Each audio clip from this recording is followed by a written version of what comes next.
庆哥，按照约定，我拿钱来赎姐姐了。凑齐了，你这臭瞎子还真能耐，我这就把你姐姐还给你。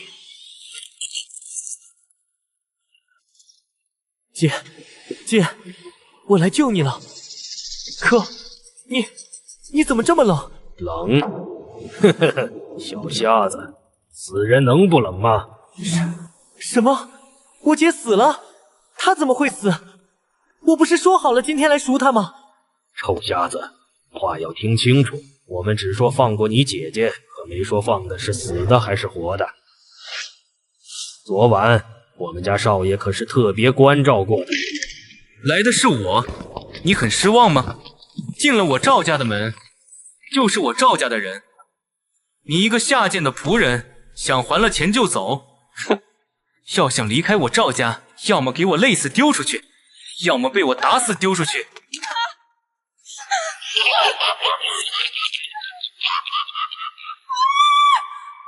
知道你今天要来，我们园林少爷昨晚就先招待过你姐姐了。你要是早点来，说不定也能……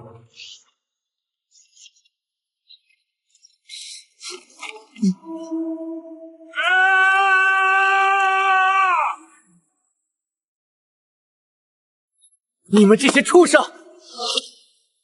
你个死小瞎子，找死！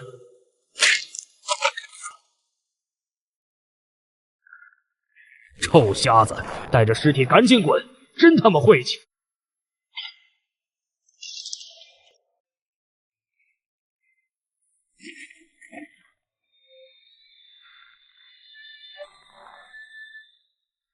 想不到找了几百年的胚子，竟然是个小瞎子。罢了罢了，这可能就是天意吧。小二，结账。人都死了，三魂七魄已入轮回，还来这医馆作甚？我给我娘拿药，不是她。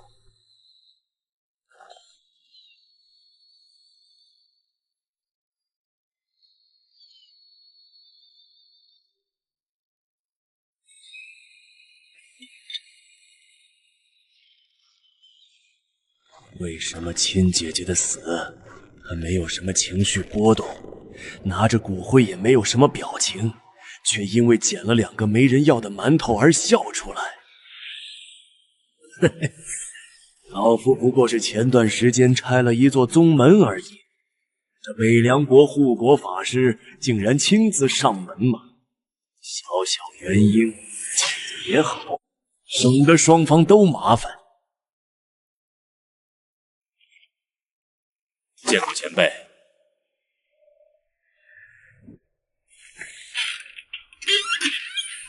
关奇回来了。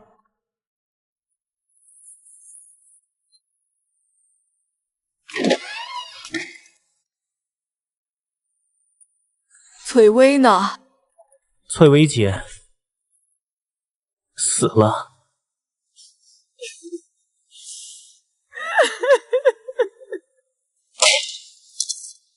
他妈的，钱呢？妈的，老子跟你说了多少次，把你的眼睛蒙起来！晦气的玩意儿，看到你这双眼睛，老子就要出钱，早晚给你抠了。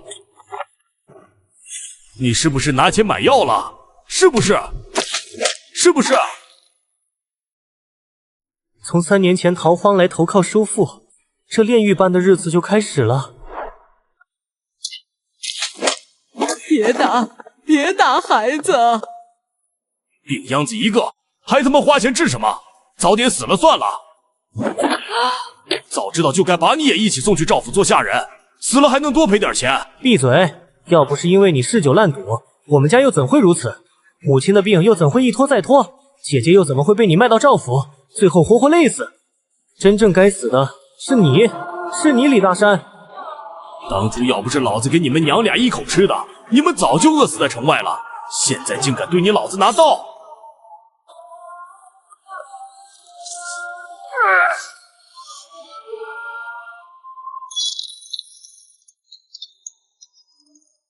哈哈，10贯，老子这次肯定能翻盘。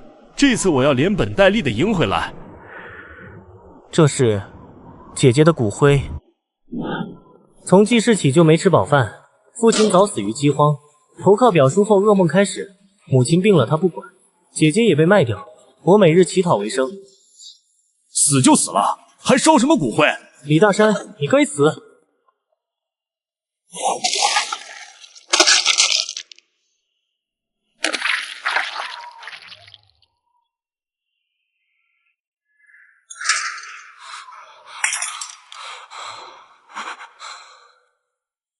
关奇，过来。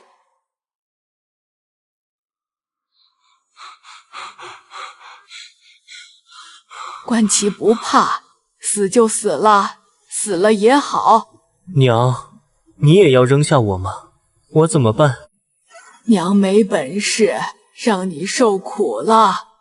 以后你一定要成为一个顶天立地的男子汉，一定要好好的活下去，去看遍千里江河，人间灿烂。娘，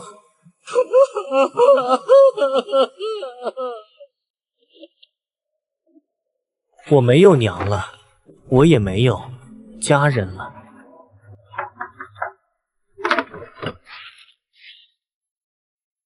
你怎么又来了？不是天黑那会儿刚来过吗？我告诉你，干我们这行的都是凭良心做事儿，实文铜板，我真没多收你钱。我娘也死了，能帮我搬一下吗？我扛不动。先暖和一下，我这就穿衣服出门。你这孩子，命也太苦了，若是不嫌弃，以后就给我当个打下手的，不说给你多少钱，起码饿不死。哼，娘，养育之恩没齿难忘，关奇一定会好好活着的。命数如此，就算我在，也没办法逆天改命。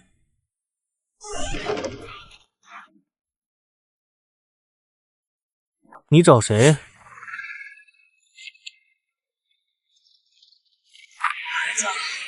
你愿意跟我走吗？从今以后，我就是你爷爷。我们离开这里。能吃饱吗？能，不光能，我还能让你顿顿吃得饱，穿得暖。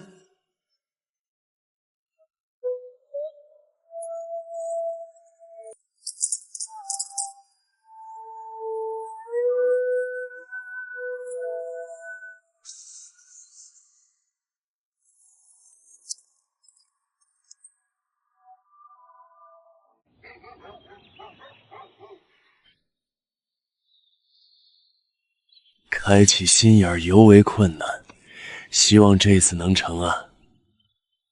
心无挂碍见微尘，一无所执透视心。万法归宗皆入眼，一念不起是真人。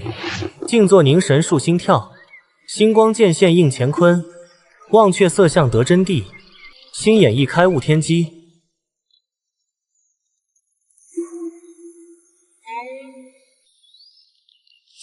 这是我出生以来第一次看到颜色，好似有一道无形墙壁阻挡。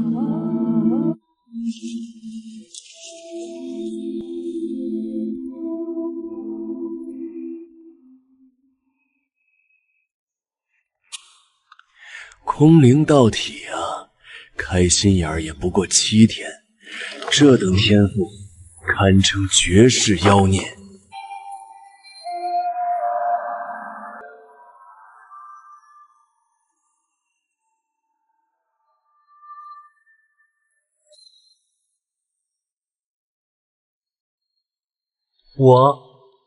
我看得见了，我看得见了。识海道台还未成型之前，有此心眼也够用了。爷爷，看得见了。哈哈，放心，以后等你具备神识之时，自然看得见世间缤纷颜色。不过你初开心眼还是要少用，用多了会消耗精气神。来，过来，爷爷给你准备好东西了。原来这就是铜钱吗？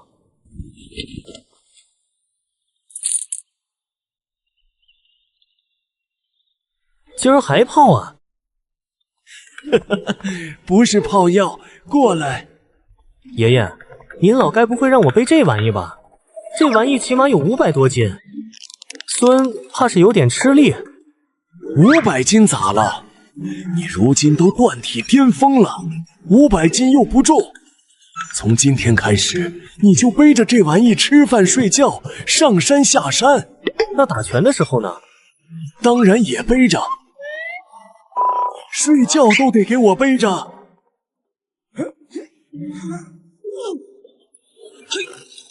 臭小子，都是为了你好啊！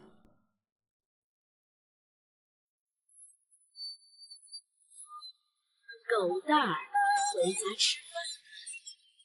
翠花回来啦！晨晨儿，这孩子还不快点回来，跑拿公文去了。一天天的不到家，跟你爹一样，干脆死外边好了。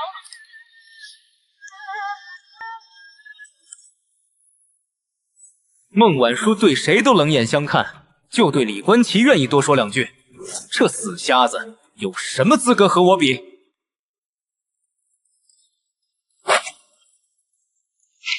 哎呦，李官旗，你个死杂种！你再等我2年，再过多少年都一样，你打不过我的。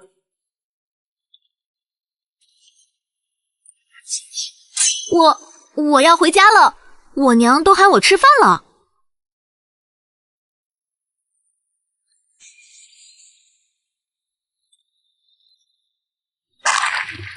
李婶儿，今儿这是什么日子啊？还炖了小母鸡。是官旗呀，吃没吃呢？婶子给你拿点儿。原来李婶儿长这样啊，还真没吃呢。这不是狗鼻子灵吗？不想吃我爷爷弄的糠咽菜，寻着味儿就来了。正好，婶子这还剩了半盆，我再给你盛点米饭，你端回去和你爷爷一起吃。谢谢李婶儿。哎，李婶儿这手艺，不去下山开个馆子，真是可惜了。臭小子，就数你嘴甜，等着。好嘞。哇，好香啊！李官旗，你是属狗吗？每次我家做好吃的，你都准时准点来。原来婉叔长得这么好看。孟婉叔，你说谁以后能娶了你这个贤妻良母呢？臭瞎子！哈哈哈哈哈！那个孟叔叔怎么回来了？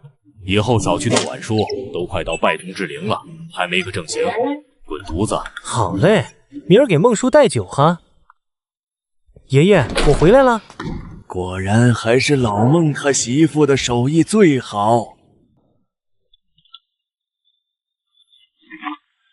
才开了心眼，事物多久就这么用。今天多打100遍拳桩，今儿力道控制的不错。要是中了，明儿我就得去老赵家吃席。知道了，爷爷，你老就是啰嗦。我这不是刚看见有点新奇吗？下回不会了。您老又去找老卢头下棋？关你屁事儿！好好练拳。我进山一趟，找点东西，过2天回来。明天记得下山给我买酒去。好嘞。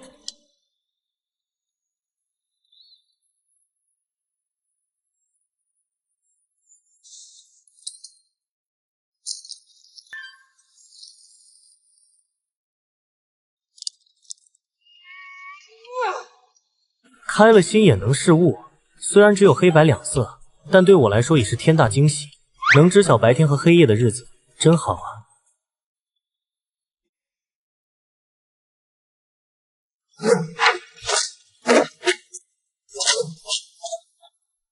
爷爷今天怎么还没回来？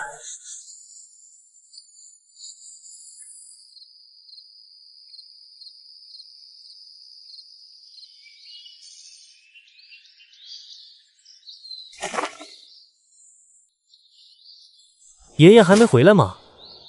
爷爷有时候钻进山里，一去就是几天，这种事已经见怪不怪了。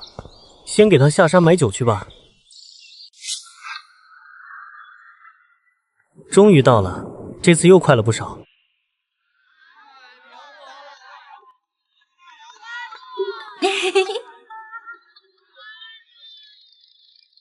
大伯，这个年糕多少钱？小姑娘，1文钱。这么便宜，给我拿3块，不，4块吧。他那个狗鼻子要是闻到了，肯定要说我不给他买。姑娘，你拿好。谢谢大伯了。快跑啊！赵家来了！老不死的，不交钱还想摆摊，不知道这一片都被我们赵家买下来了吗？别踩啊！这些都是新做的啊！大老爷，我身边的兄弟们不吃饭吗？你们这样还有天理吗？管你什么事，我们赵家就是天理。你也想被揍？狗三，那个女子少爷我看上了，跟上去了。少爷你放心，小的这就去办，办得漂亮点儿，剩下的都是你。是，少爷。告诉你，1个月3贯铜钱，不交就别来摆摊，一次我砸一次。大老爷，不是先前还是1贯铜钱1个月吗？这怎么刚过了2天就涨了这么多啊？1贯，呵，我身边的兄弟们不吃饭吗？是，小老儿，我知道了。去，城里前段时间不是抓了个人贩子老太太吗？叫什么来着？梅姨，去把她给我喊过来。另外去个人，想办法把那个小丫头拖延一下。这小妞真水灵啊！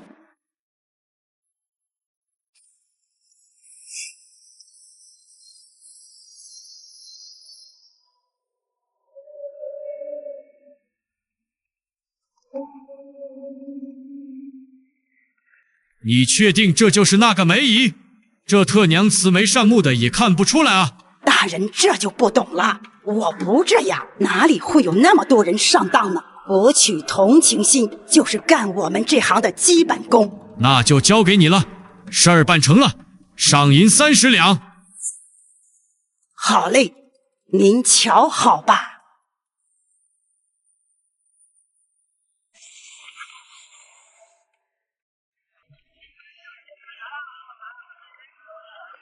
赵老板，哈哈，小瞎子，你可是好久没来了呀。赵老板倒是最近生意越来越红火，胖了不少啊。还是老样子。4坛桂花酿。老主顾，4坛桂花酿。还喊上一声老主顾，怎么着？怕你伙计给掺水啊？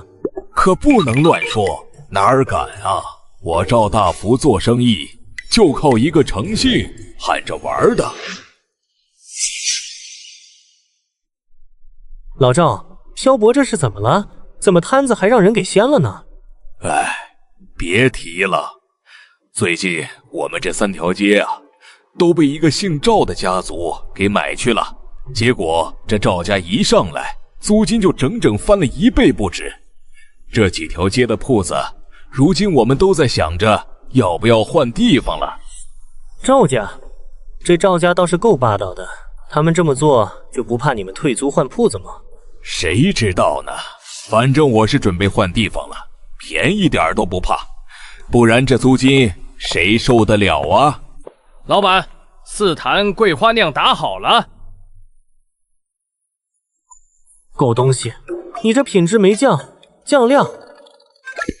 哎呀，我这不是也没招吗？老赵，生意不能这么做，我去看看萧伯。换啊？换什么？换坛子。换什么？榆木脑袋。哦，对了，老板，我估计当时看热闹那个蓝裙子小丫头凶多吉。闭嘴，不该说的别乱说。什么蓝裙子小丫头？怎么回事？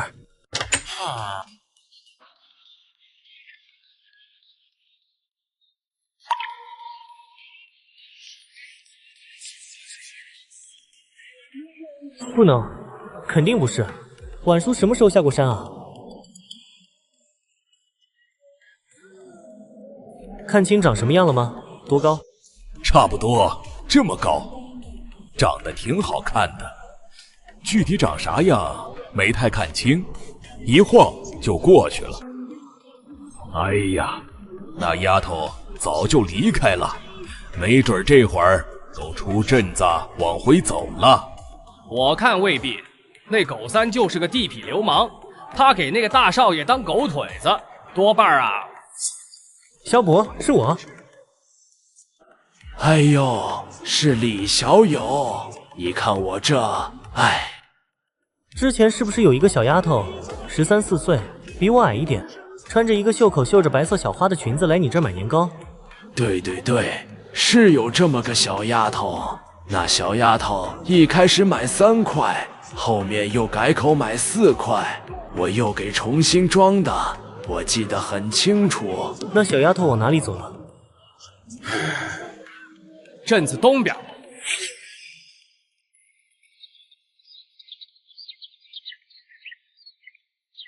再晚天黑之前就没法到家了，到时候父母不知道要有多担心。姑娘，给我点吃的吧，这镯子是我的。姑娘，你给我口吃的就行。这个给你，你松手吧。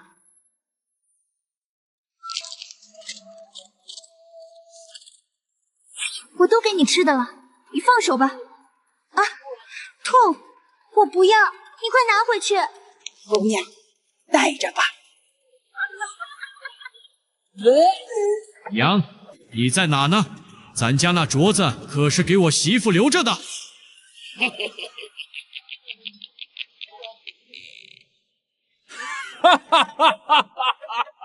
娘，这就是你给我找的儿媳吗？我才不是！你不要乱说话。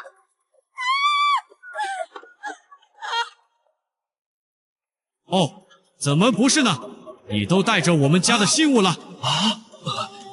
这小姑娘都答应了我们家的亲事，亲手收下了我们家的传家宝，如今倒是想反悔了。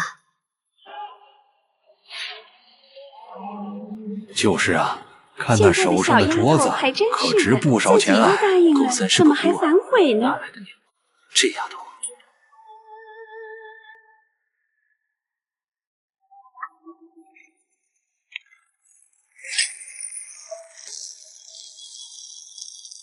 住手！你敢！臭娘们，给脸不要脸！既然你砸了镯子，我们这镯子价值300两白银，要么给钱，要么就跟我回去成亲。做你娘的狗梦！我今天就是一头撞死在这里，也绝对不会跟你走。呵呵，小娘子还挺烈，来，兄弟们，带走！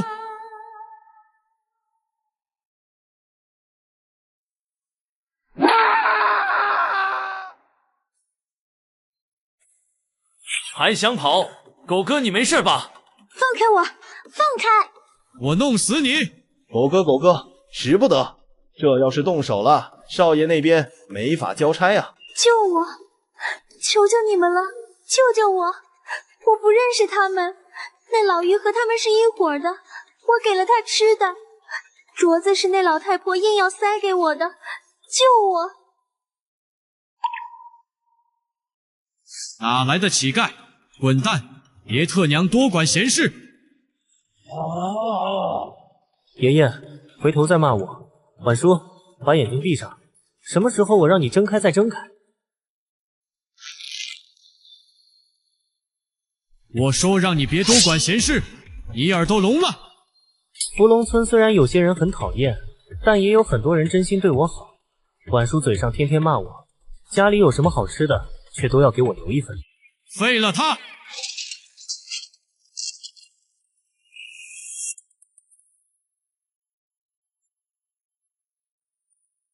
他可能是修仙者。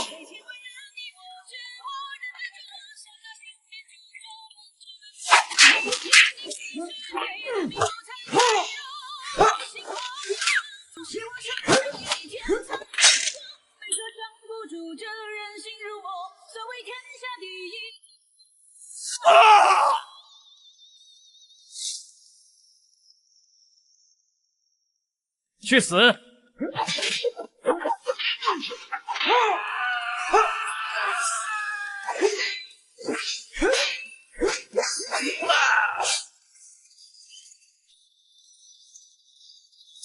啊！杀人了！快跑！怎么了？发生什么了？看我的信号，烟花。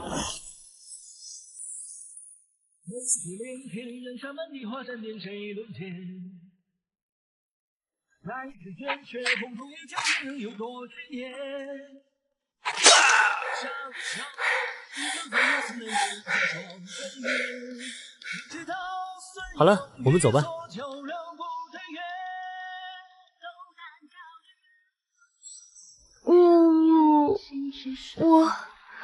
我以为我要，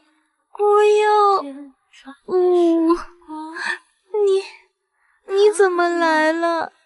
幸好你来了，小瞎子，我好害怕啊！不怕不怕，我这不是来了吗？不能再哭了，我们得快点走。最后那个人放了信号，估计很快就有人追上来了。来，我背你。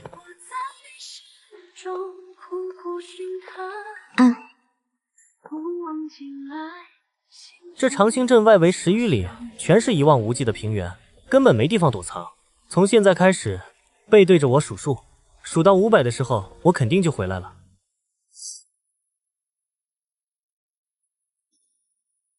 马背上的少年，就是8年前赵府的大少爷，那个不把姐姐命当命的赵元林。你是那个瞎子？哈哈哈哈哈！你竟然还没死！我还以为8年前那场大雪早就把你冻死了。和你姐姐一样，都是贱命货，还在当乞丐要饭。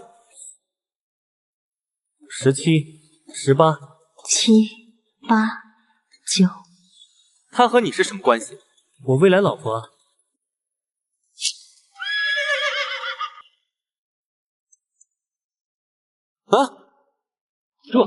这等力量已经不是凡人能有的了。我现在很穷，但是我有10贯铜钱。今天我也用10贯铜钱买你命。我可是断体境修士，岂能怕你？杀了他！谁杀了他？少爷，我赏100两黄金。是。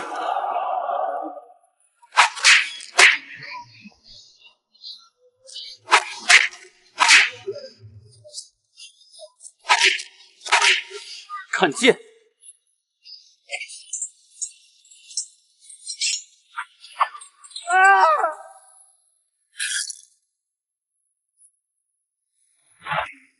哈哈，看你怎么办！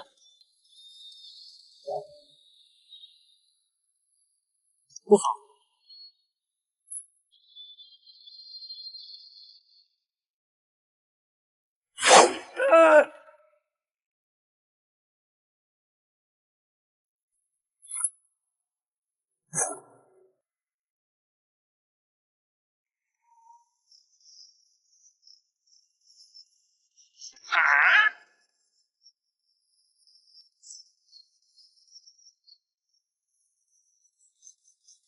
！10贯。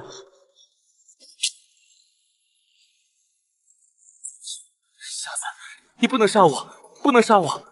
我马上就要测试灵根了，我是要成仙的人，别杀我！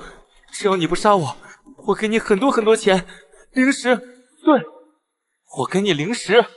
你这条贱命就只值10贯。御剑飞行，筑基境修士。哈哈哈哈哈！剑种，剑种，你杀不了我。下次再见，我一定扒了你的皮。赵仙师，先救我。那个剑种，一会儿再去抓。之前怎么没发现他这么俊俏？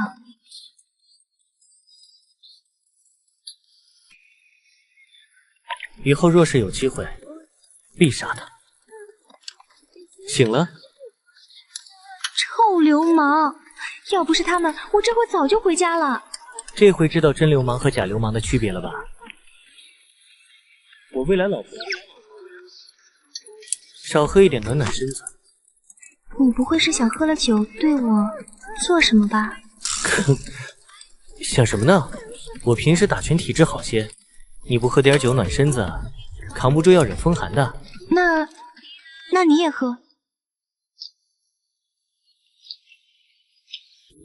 行了，老孟，没啥事儿。俩孩子被雨隔住了，明儿一早就回来了。臭小子敢做什么，我就宰了他。还有，你为什么要拦着我出手？区区筑基比碾死一只蚂蚁都简单。我去和老卢头下个棋，一会儿来见我。刚吃完，老卢头，今儿我在最后陪你下一局。老孟还有村西头的张老汉，我都知道是谁，可偏偏唯独你，我苦思冥想了8年都没想通，你到底是谁？姓甚名谁？我就是个孤寡老头而已，名字嘛，卢天成。卢天成没听过，那就应该不是什么大人物了。不管你是谁，也不管你的名字有多么有悖天道，只要我在这儿，我孙子你就不能动，你也动不了。能不能动，总得试试不是吗？那就现在吧，我怕明天太忙，我来不及。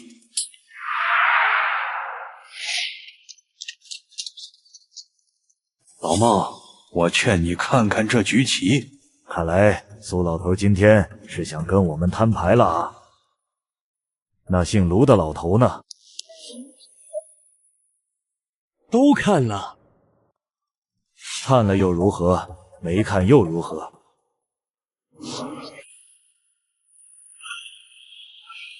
你们这帮老不死的就很烦，老子好好和你们说话都没用是吧？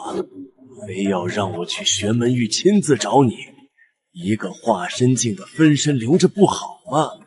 还请您大人大量，我立马离开大夏域。这才对嘛，老夫是讲道理的，最喜欢以德服人，最不喜欢动手了。那卢天成呢？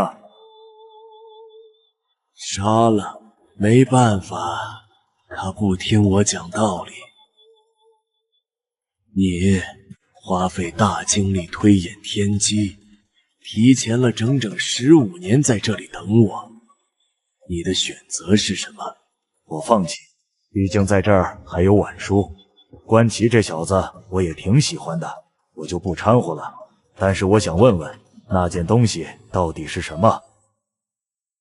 算了，我就不争了。明后天我们一家就离开这里。你该不会是怕我孙子给你拐跑了吧？反正他们俩这辈子都再难相见，今天我就不管了，吃亏认了。果然还是老夫我以德服人啊！不愧是修炼至今的2大狱主，都很从心嘛。啧，玄门狱主张启玄，神宝狱主孟江初，很识时务嘛。快喽，剩下的路就得这臭小子自己走了啊！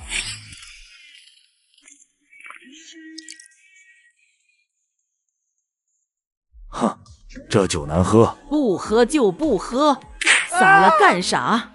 败家玩意！昨夜就差一点。爷爷，这次下山，我杀人了。挺好的，该出拳出拳，该杀人杀人。不过师出有名，杀人要有理由，要能说服自己的本心。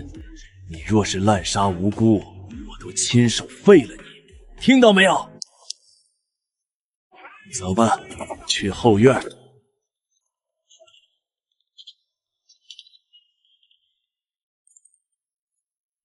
这是最后一次了，忍着点。爷爷，您就来吧，这种事又不是第一次了，我能受得住。臭小子，终于成了，你小子也不怕我害你？爷爷若是想害我，这么多年就不用天天往山里跑给我找灵草了。8年前直接让我冻死街头算了。爷爷，你是不是准备走了？以后还能再见吗？那得看你修炼的够不够快了。修仙路漫漫，一定要小心那些非亲非故却对你好过分的人。一些修炼了几千年的老怪物突破无望，就会想一些歪门邪道的手段夺舍于你。我此番离去，逼不得已，危险重重，我不敢带你一同离去。明日之后，你便可以下山了。这剑冠就是我送给你最重要的礼物，剑冠切记不可离身，一定保护好。爷爷，真就6个菜都凑不出一个热菜吗？哦，爷爷这是让我喝酒了。明日你便要下山了，不会喝酒怎么能行？你小子倒是慢点啊，哪有你这么喝的？好好的美酒，让你喝出一股子江湖气来。可我也没想到这玩意儿这么辣。爷，我下山之后干嘛？你小子现在已是锻体巅峰了，下一步就是引动天地灵气入体，达到炼气境。到时候配合你的心眼，则和正常双眸并无而已了。你都已经14岁了，正是拜宗之龄，是时候该下山了。天下宗门无数，不说整个大夏域，就连这青云大陆都有无数强大的宗门林立。那我该拜入哪个宗门？大夏剑宗。不用想了，不是什么大势力，但却是一个门风极正的宗门。你我天涯的一方，我追着你的约定，泪却湿了眼眶。往事随风怎能忘？似水般事了茫茫，夫妻深情一场，皆是所念及所想。只恨我失了前程。爷爷，您倒是给我留点盘缠啊！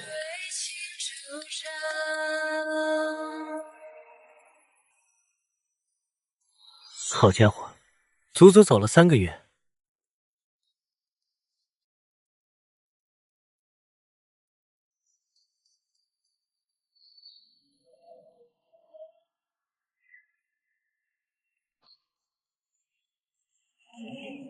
那家伙是谁？背着那么大个棺材，还能健步如飞，这家伙体魄不弱啊！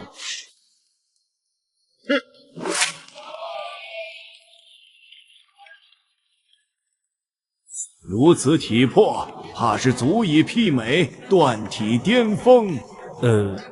这位前辈刚刚是要做什么？小娃娃，不用怕，那只是一个计时的符咒而已。去吧，抓紧时间，越早上去越好。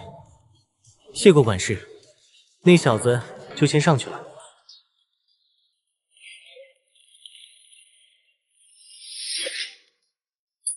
思这体魄，我还想让他把身后的东西摘下来呢。2个时辰，这一眼望不到头的天梯，少说也有几千阶，可不是个简单事儿。这人也忒多了吧？看来拜入宗门也没有自己想象的那么简单啊。听说去年大夏剑宗拜宗之人多达18000余人，最后只有接近100人被收为弟子。还真是自己淋过雨，就要把别人伞撕烂呢。哼！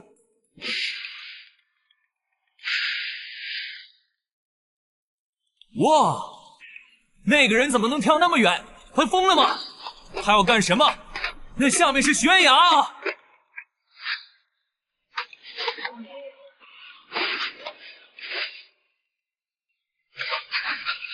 好家伙，兄弟，你这体魄是真牛。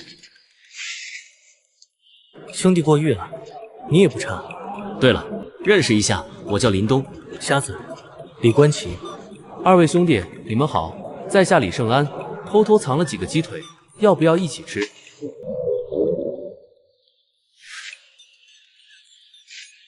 我放怀里了，放心吧，用油纸包着的，绝对没汗臭味。我叫林东，这位兄弟是李观奇。你别说，爬着台阶都要累死了，还真饿了。是啊，去年也没听说要爬什么楼梯啊，直接找人花点银子就抬上来了。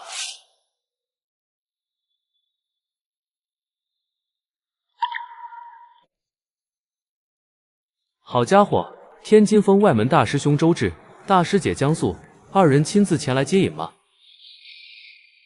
时间到，没有登上阶梯的可以回去了。胸前灵符燃烧殆尽者，请出列。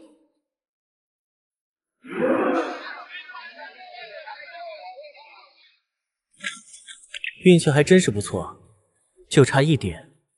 天知道我有多辛苦。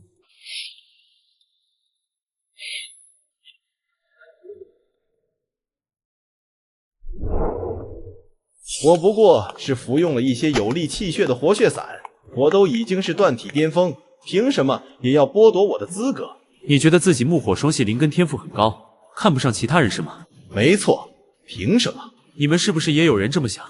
你们还不如他有胆子。你叫什么？罗虎，投机取巧之辈，大夏剑宗不要，爱谁收谁收。如果没有其他问题，抓紧滚。大夏剑宗连一个瞎子都要，这早已落寞的宗门不来也罢。大夏剑宗收取弟子，一看品行，二看毅力，三看天赋。你不是不服吗？给我看看你的灵符。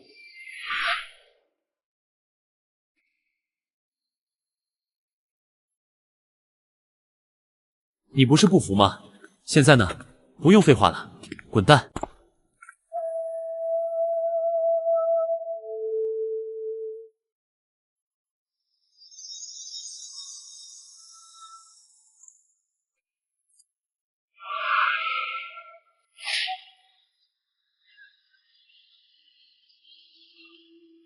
灵符燃烧多少，根本没有任何影响，就像是李胜安手里就剩下指甲大小的黄符纸，同样通过了第一关考验。这连关卡都不算的一个考验，只是在测试所有拜宗弟子的心性罢了。2个时辰的时间，就算中途休息一炷香，只要不放弃，是肯定能够完成的。所以这一关就是考验所有人的毅力罢了。如此看来，大夏剑宗真的是一个很特别的宗门。这要是换做其他宗门，肯定会抢着收罗虎为徒，说不定还有可能成为炼丹师呢。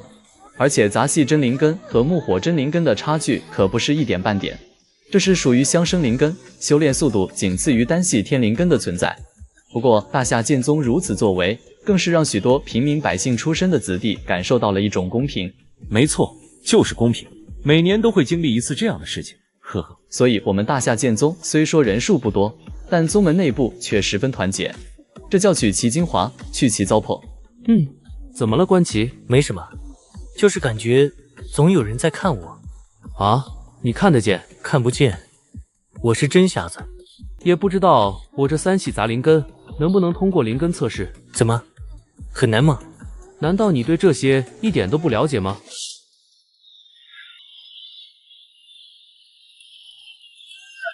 不用觉得太大张旗鼓了，有些宗门在广收门徒之日，甚至宗主都会亲自到场。这场测试出来的修道好苗子，肯定会被各大长老争抢的，甚至一些天才之辈会直接跳过外门历练，直接进入内门。如果能直接进入内门，资源要比待在外门好上无数倍。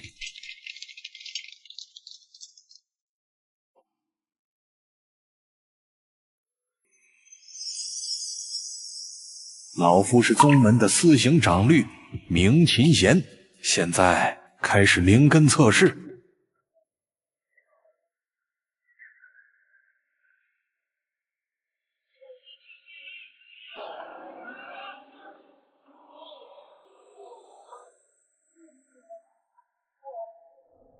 李牛，古龄13岁，金水镇灵根，可入天金峰或天水峰。即日起便正式成为大夏剑宗外门弟子，族中父母可获金银100两。蓝长老，这名弟子不如就让给我们天金峰吧，又不是女修，就让我们出风头如何？孟林海可以给你灵石500。给了，我给还不行吗？讨个头筹的彩头，哈哈。不知道这一届的弟子能出来几个天灵根的？有几个不好说喽。天灵根哪有那么容易出现？能有几个真灵根都不错了。天灵根不说万里无一，那也是凤毛麟角。哎，今年也不知道能不能给我们下那些崽子，挑几个师弟回去。木系灵根的怎么就这么少呢？老子天雷峰到现在都3年了，没有新弟子了。3年了，你知道我这3年是怎么过来的吗？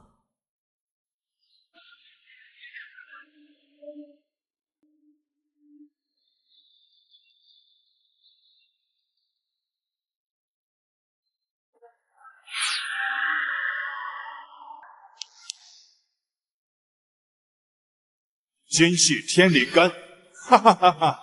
好小子，竟然是天灵根！你叫什么？回长老，小子名叫赵元林。好，好，好，日后你就入我天金峰，正式成为我天金峰内门弟子。我也可以收你核心弟子，你意下如何？怎么还想在这看看？当然。这里可是有一位和我同乡之人，我也想看看。哦，关系不错。不，一个能用自己亲姐姐性命换10贯铜钱之人，我可不收。只是在下有些好奇，这样的人大夏剑宗也会要？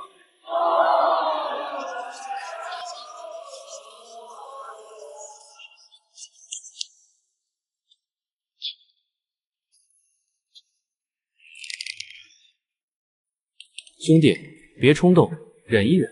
忍个屁！谁是谁非还不一定，怎能听一人之言？况且那小娃娃又不是接不下这一拳。该死的瞎子，你想死！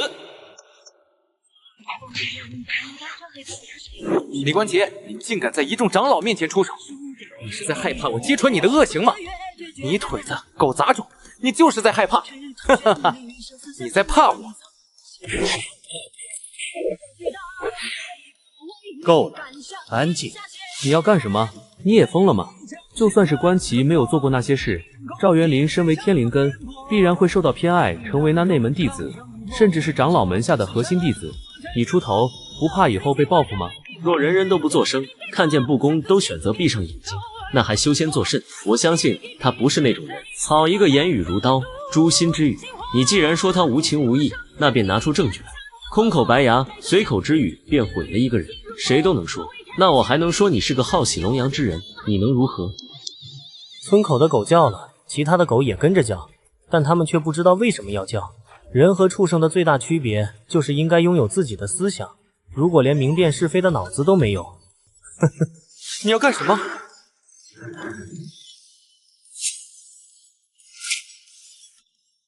没错，我是从你赵府拿了10贯铜钱，可是你敢告诉所有人那是什么钱吗？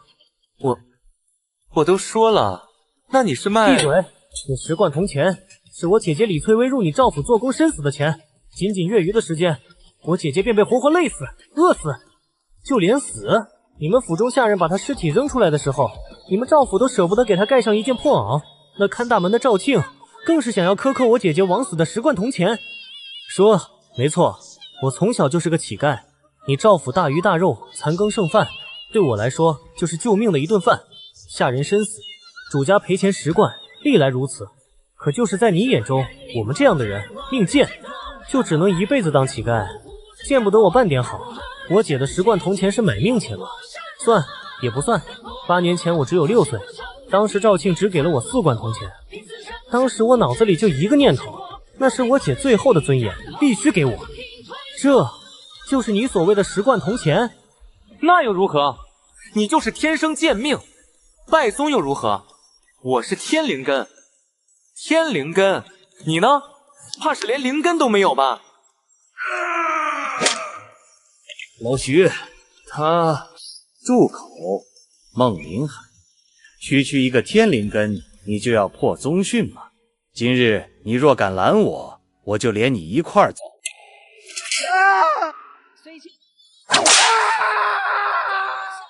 住手！凭什么？你凭什么打我？啊！救命！别打了！赵元林，天灵根又如何？品行不端，我大夏剑宗绝不收你。既然如此，诸位长老不如让我来测试灵根吧。你不是也很想看我这个乞丐有没有灵根吗？那你就睁大了眼睛好好看着，千万别眨眼。如此心性，不要也罢。好，测。今日就算你是3系杂灵根，我天雷峰也要了。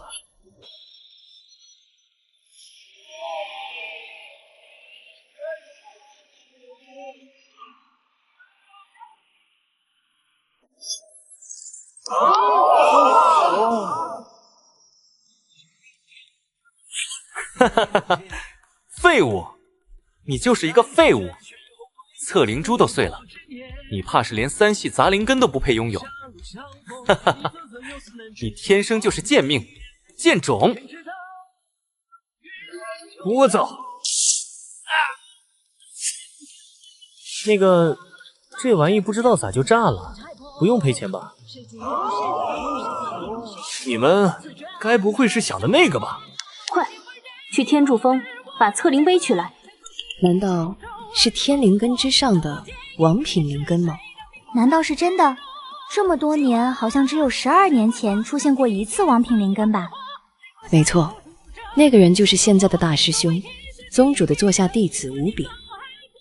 据说大师兄正在闭关突破金丹境，如果能在3年内破境，那可是不过而立之年的金丹境修士。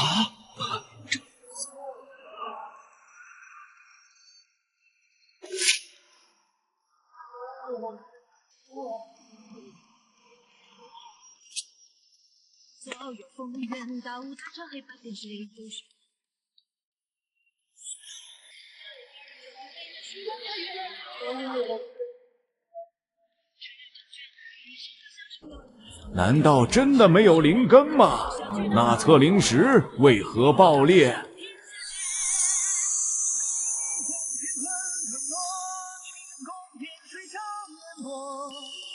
测灵者姓名：李观奇。李观奇，圣级灵根，空灵根。啥玩意？空灵根？那不就是没有灵根吗？这都能算圣品灵根？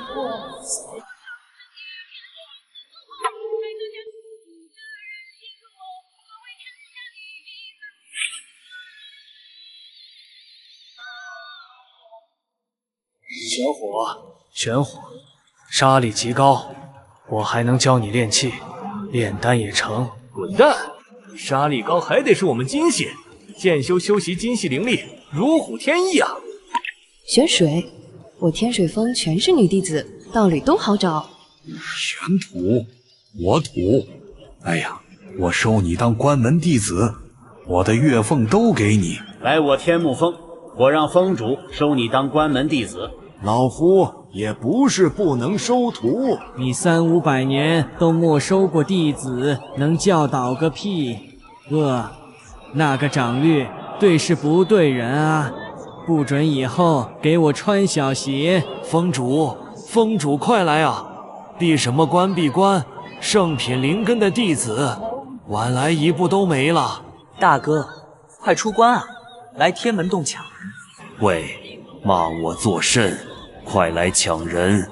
圣品灵根弟子啊！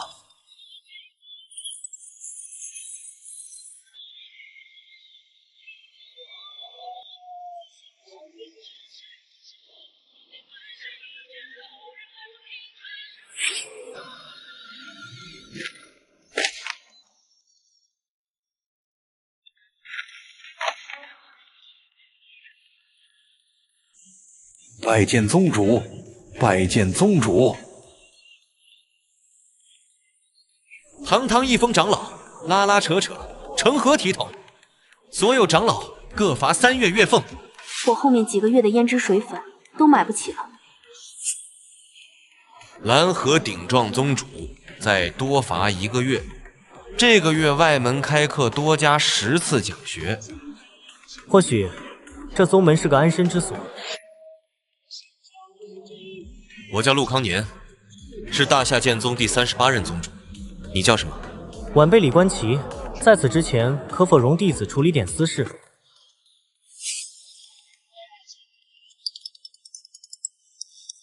站住！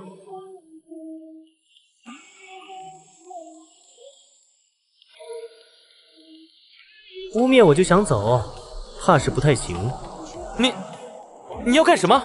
我不加入大夏剑宗便是了，这就下山。你我死类，生死无怨。准备死类吧，污蔑之罪，活下来就免。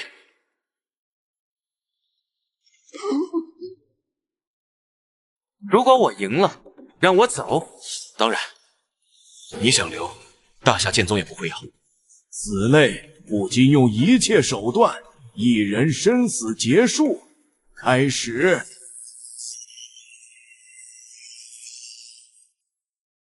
去死！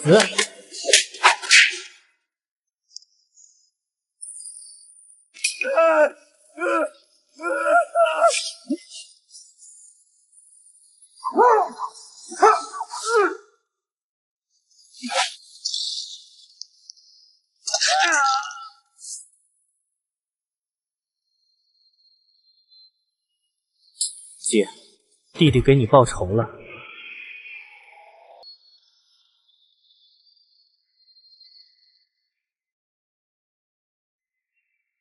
看到没，老陆就是半路出来截胡的。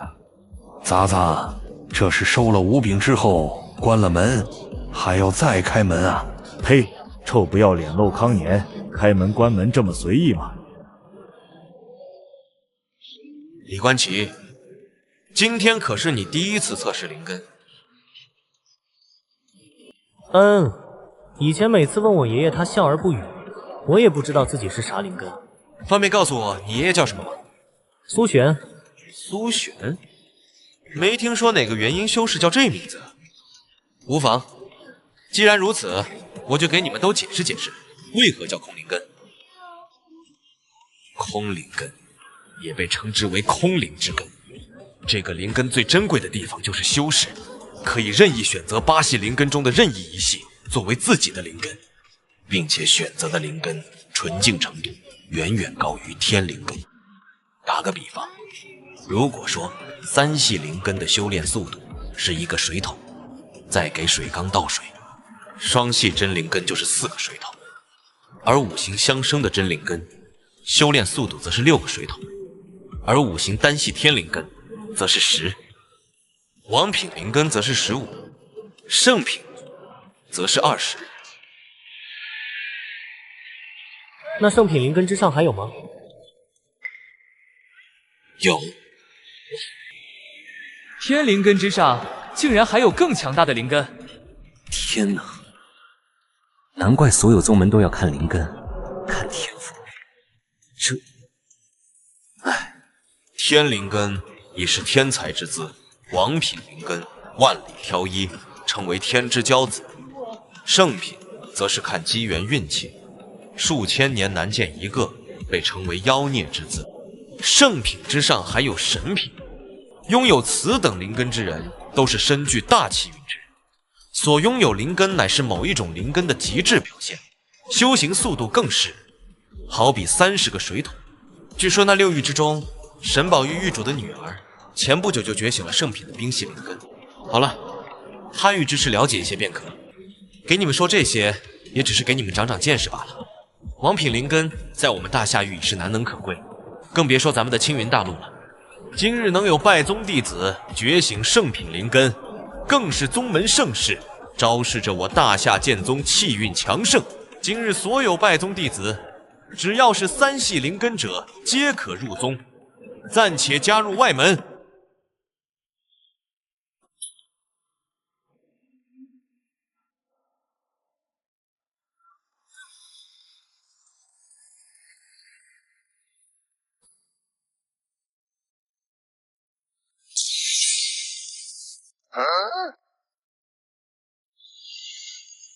那个宗主呀，你看那小子身后背着的，像不像大号的剑侠？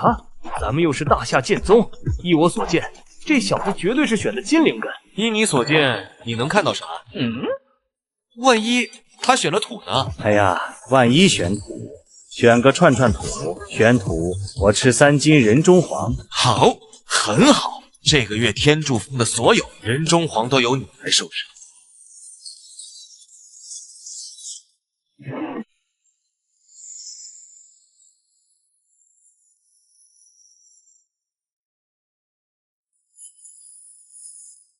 怎么回事？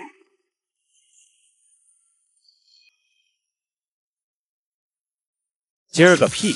我们天雷峰的雷系灵根才是杀力最高的。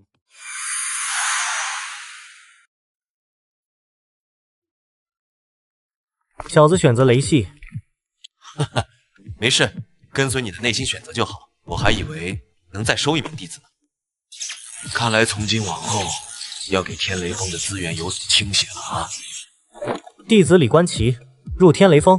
觉醒圣品雷灵根，赏炼气丹3枚，下品灵石300，宗门贡献点500，天雷峰别院一座，准天雷峰弟子无需消耗贡献点，可入生灵台3次。谢宗主钦点。谢宗主赏赐。天柱峰的事就包在我身上。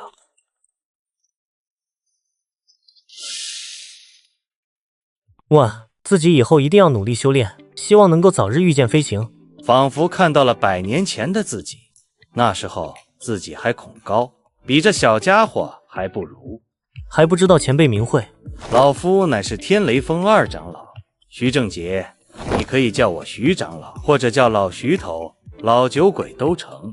那我还是叫你徐长老吧，其他的太唐突了。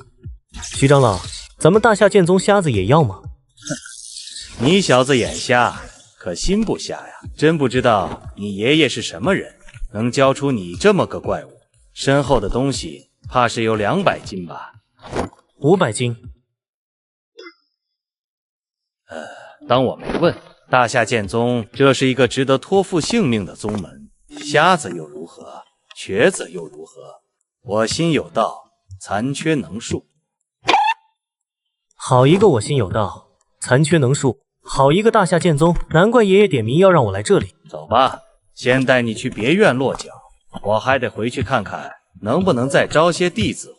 我们天雷峰人少，但却十分团结。难怪之前就听到那些人在说，大夏剑宗号称奇峰3000，秀水800。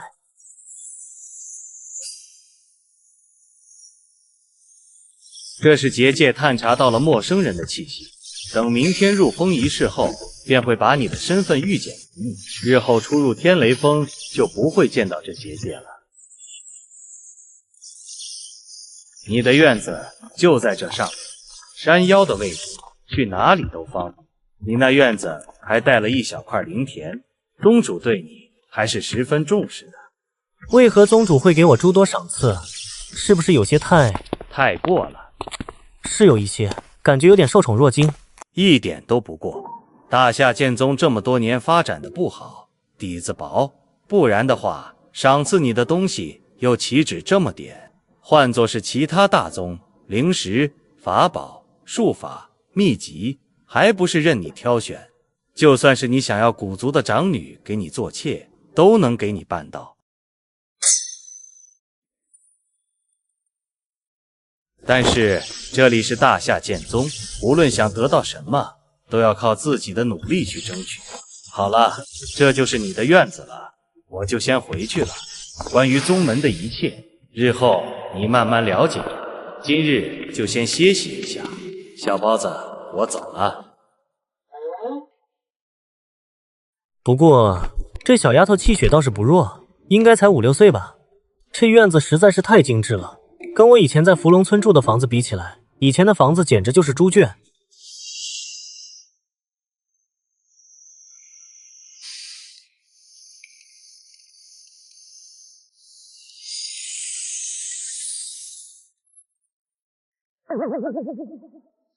难道是天雷峰的弟子？不是说明天才是入峰仪式吗？师弟你好，我是天雷峰2长老门下弟子顾冉，你喊我师姐就行。这几位都是咱们天雷峰的弟子，都算是你的师兄。今天过来找你，主要是怕你今天没有铺盖棉絮。师弟李观奇，见过各位师姐师兄，别在门口站着了，里面坐。少年的过往经历一直都是我心中隐藏最深的东西，现在的性格也是因为和苏璇一起相处8年的时间里一点一点改变的，或者说我在有意的模仿爷爷那种洒脱的性格。慢点走，先熟悉熟悉环境。这脚下有一个台阶，上来就是石桥、石步，右手边是石桌，左边就是池水了，你回头得小心点。弟子宗符，我就先从内务那边帮你领过来了，一会儿试试合不合身，不合身我叫他们换一个。以后就把天雷峰当做自己家，我们就是你的亲人，有什么事儿回天雷峰喊一声，师兄师姐绝对力挺你。谁要是敢欺负你，跟我说，顾姐给你出头。大头，你去帮竹竿把家具的桌角都包一下，就知道在那杵着。好嘞，师哥。小师弟，要是徐长老这次就拉你一个回来，那你可真就是整个天雷峰最小的师弟了。有事找顾师姐准好使，我刚来的时候也这样，甚至感觉她比我老娘还关心我。大头，你是不是想加练啊？你小子就是找挨骂，3年了，哼，我终于有个小师弟了。我可以忍受赵元林当着所有人的面侮辱我出卖姐姐的性命换钱，可以当着所有人的面承认自己是一个瞎子，是一个位卑低贱的乞丐，可以笑看千人讥讽我们是村口不明真相狂吠的野狗，却承受不住这素未谋面之人的半点关心。原来这人间并非只有疾苦。看什么看，都没事儿干嘛？抓紧，还有1炷香时间就该去修炼了。快去换上，给我们看看合不合身。谢谢各位师兄师姐，关奇很荣幸成为各位的师弟。师姐，你再薅师兄头发的话，估计要给他薅掉了。你不是看不见吗？我是真瞎，但我开了心眼。什么？这小子竟然豁我！我还以为真看不见，这桌子角我都包完了。兄弟们，揍他！先走了，演武场见。今儿要挑战一下师姐。切，就你？今天我来和你打。对了，明儿要不要去接几个任务啊？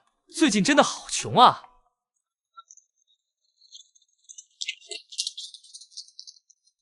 不错，果然长得英俊，更配白衣。你这剑匣够大的，长辈送的，里面有剑吗？师弟还有小秘密呢。师弟今天就好好休息吧，明日一早晨时出便是入封仪式，别迟到啊。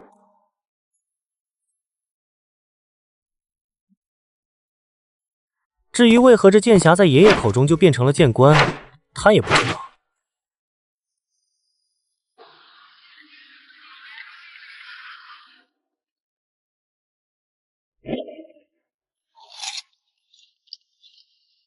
李爷爷，今天新弟子入封仪式你不去吗？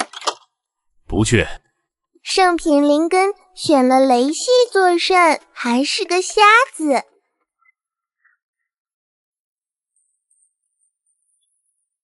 关奇这边，今天这样的日子，李南亭都不来。天雷峰3年没有这么热闹了，再怎么着也要过来看看。小包子呢？小丫头正趴在房顶啃胡萝卜呢。小包子，来。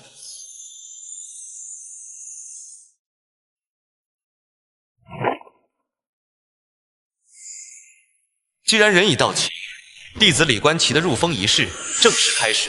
鸣鼓，敬香，请祖相。大夏剑宗，剑宗至今传承了13298年，宗主传承38代，渡劫境飞升仙界者1人，大成期2人，合体境3人，炼虚境5人，化神境15人。今日入宗，此生便是大夏剑宗弟子。从后踏上修道仙途，只要你行得端坐得正，宗门尽一切所能，庇护所有门下弟子。大夏剑宗宗训：手中剑不指弱者，心中剑不畏强敌。平天下不平之事，杀天下该杀之人。若有朝一日因宗训出手遭遇强敌，大夏剑宗必定举全宗之力护你周全。李观奇，你可愿拜入大夏剑宗，加入天雷峰所属？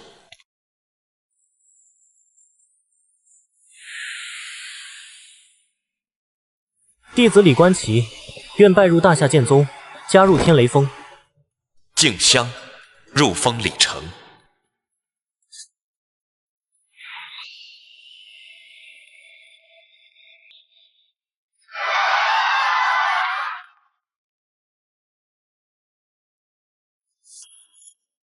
这是你的身份玉简，切记一定不要丢失。至于这玉简有何作用，回头你可以慢慢研究。现在嘛，李南亭，你要不要收他为弟子？为什么非要是我？老徐也可以呀。大夏剑宗这么多年，就出了这么2个好苗子。既然他选择了雷系灵根，那么整个天雷峰中，只有你是最合适的人选。无论是剑法、功法、雷系元力的运用，甚至是灵咒上的造诣，8峰长老之中，只有你是样样精通的。李观奇拜入其他人门下，我不放心。我习惯一个人不问世事，但面对圣品灵根弟子很心动。此生在入元婴之境希望渺茫，想传承所学。先前无柄是金系灵根，不合适，这个再合适不过了。小子，我来当你的师傅，你愿意吗？李观奇感受到老者的真诚和小心翼翼，看到老者眼神里的希望和期许，心中一震。弟子李观奇愿拜您为师。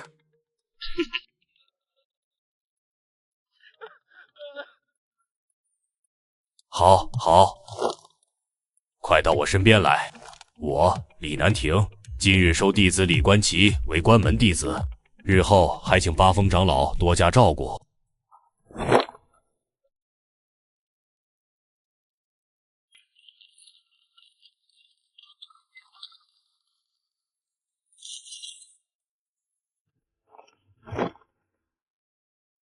观奇，今日你我成为师徒，便是缘分。为师也没什么可以送你的，就送你一枚丹药吧。师傅，这是上品筑基丹。不行，师傅，这东西太珍贵了，您还是留着吧。哈哈，给你就拿着吧，老夫也就这点值钱东西了。原本宗主也想赐你筑基丹的，但是这种东西太过显眼，怕给你惹来麻烦，索性就想等着你炼气10层的时候再给你。但是老夫不同，既然我有，那就给你。师傅，这东西放我身上，我连觉都睡不好。这样，先放在您这儿，等我需要的时候再给我。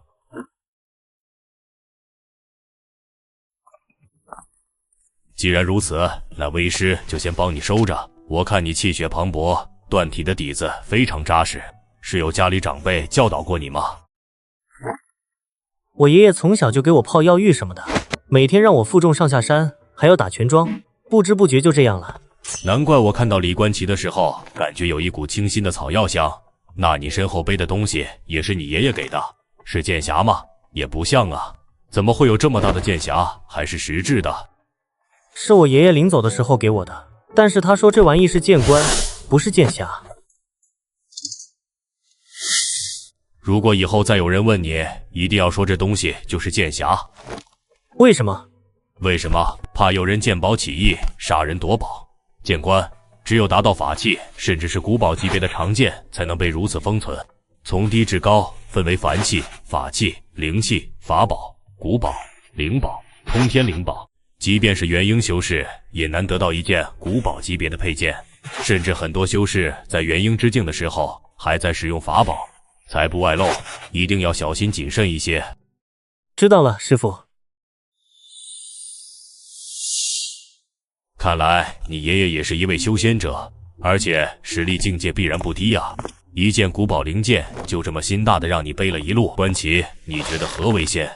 长生，御剑飞行，出剑随心，得心中大自由。小小年纪由此领悟，已然不易。有人说，所谓仙，逍遥自在，仁德和善，斩妖除魔，替天行道，享天地灵气，寿元悠悠，观世间万代沧桑，却独饮浊酒而观山不动，这是仙，但也不全是。可在你师父心中，仙却又是另一种模样。什么样？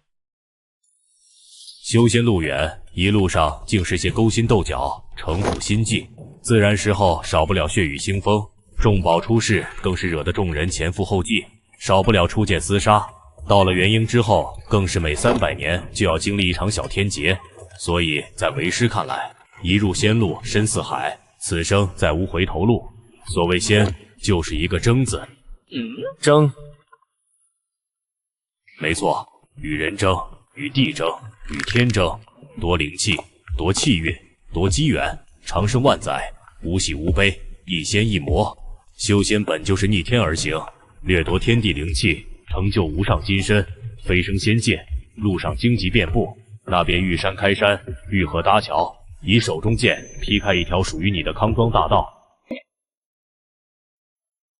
师傅，弟子现在虽然还不能全懂，但会将这些话铭记于心。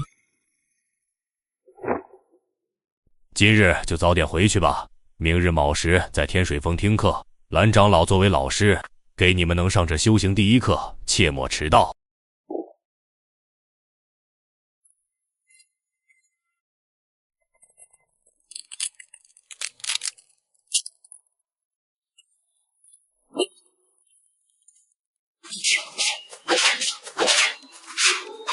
这家伙竟然将面前的木桩当成了假想敌，好厉害的瞎子啊！你身后背的是什么啊？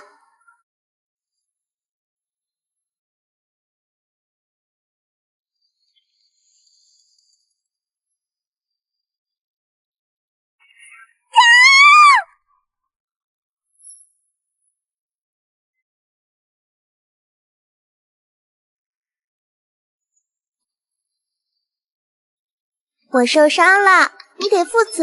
你自己溜进来的，擅自碰倒了剑匣，把自己给砸了，这会儿反倒是要我负责。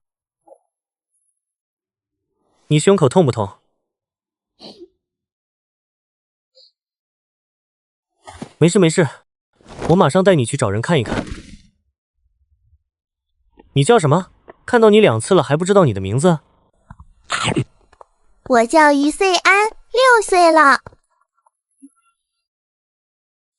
这小丫头是谁家的孩子？已经在风中看到2次了。小包子不是谁家的孩子，是我3年前下山的时候捡到的。捡的？没错，捡的。3年前恰逢大夏剑宗北域辖地内闹饥荒，整整2年的干旱，农民颗粒无收。我过去准备用灵咒降雨，就看到小丫头蹲在路边，旁边躺着一个饿死的女人，我就把她带回来了。就带她在路上吃了一顿热腾腾的肉包子，到现在我都记得小丫头抬头看向我的眼神是那么的明亮。她对我说，这是她吃过的最好吃的东西。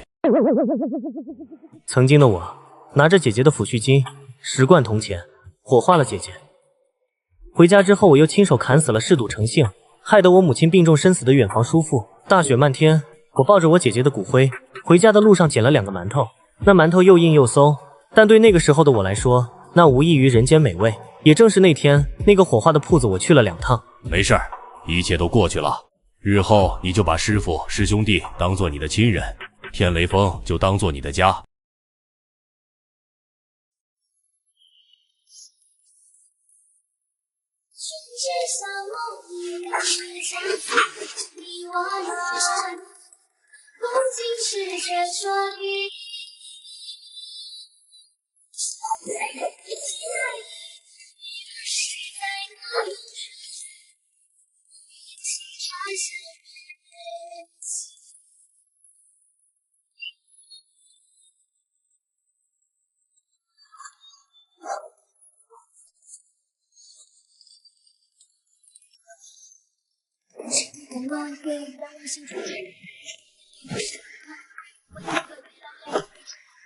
好了，这些东西你回头想想便知道其中关键了。这会儿你要是再不敢去天水峰，怕是要迟到了喽。蓝河可是最不喜欢迟到的人了。师傅，弟子这就出门了。哈哈，好好好，快去吧。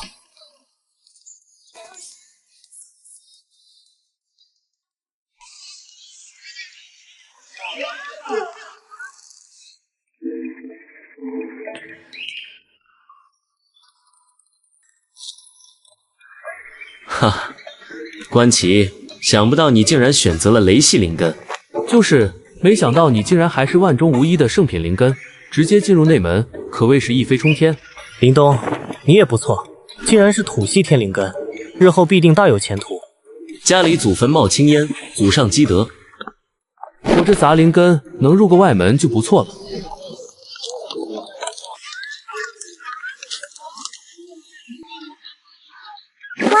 师姐，你看到那个身后背着一块石头的瞎子了吗？听说他就是今年天雷峰唯一收的弟子，更是比大师兄吴炳更厉害的圣品灵根。李观奇竟然是一个瞎子取了如此儒雅的名字，天资倒是放眼整个青云大陆都首屈一指。好了，该去练功了。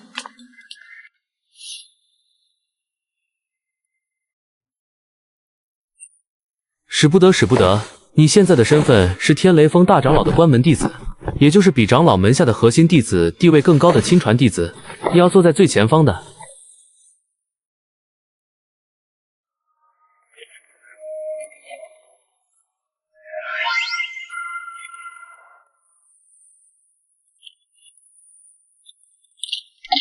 第一日授课就敢迟到，那就都给在外面站着。授课。想必你们都觉得进入仙门修行是一件十分令人兴奋的事情，但我今天要给你们上的第一课，就是要告诉你们，不可轻信人心。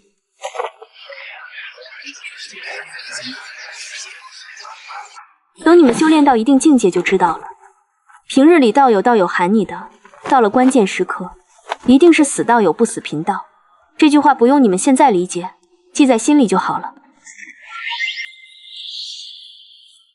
想必你们也都拿到了属于自己的身份玉简，那么从今天开始，务必一定要时刻将它带在身上，因为这将是会伴随你们一生的东西。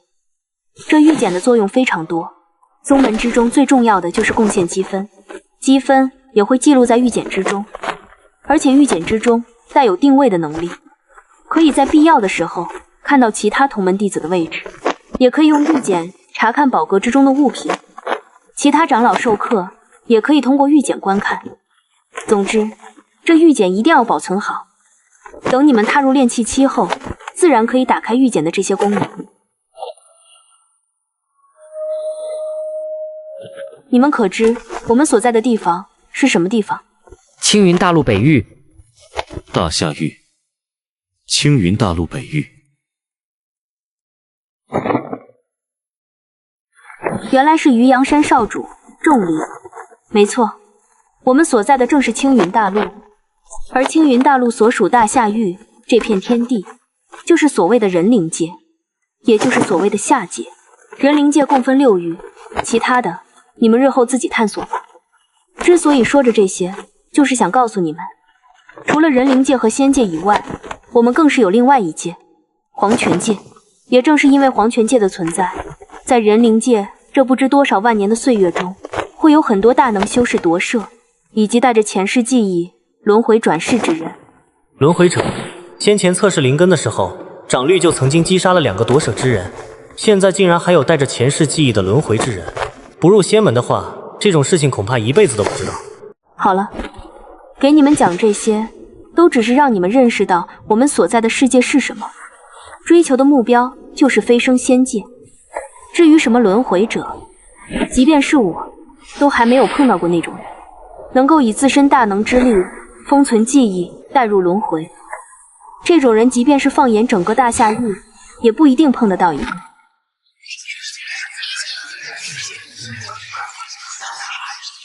之所以提到仙界，我就是想告诉你们另外一件事：仙界和人灵界并非完全阻隔。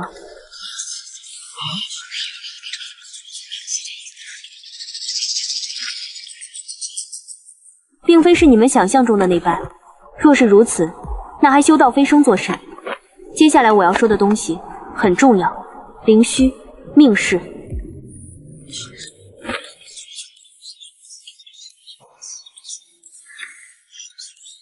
不用着急，我慢慢和你们解释。人在18岁之前达到筑基境者，可通过特殊的仪式和阵法开启灵虚。灵虚存在于灵台之中，幻化万物，更是天生之物。9成9的人，灵虚之中都是空无一物的，只有很少很少的人，灵虚之中会存在物品。但是这些物品也不一定都有用，只有兵器、法宝一类的东西才非常有用。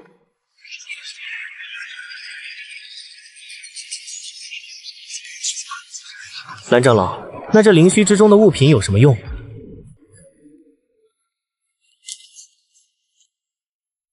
这就是我当初灵虚之中的物品，一件蓝灵，可用来困人，也可攻法。灵虚之中的物品就像是法宝一样，可以在身体里与心神相连，祭炼在体内。若是有相匹配的法宝，威力更甚。灵虚一生只可以开启一次，切记不可强行再次开启。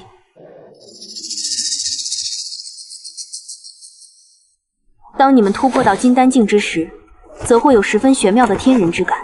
若是有幸，则会有上界仙人对你赐下命使，命使可以短暂的借用上界仙人的力量对敌。所以，若是遇到身怀命使之人，与之厮杀，切记要更加谨慎小心。纳兰长老，您可有命使？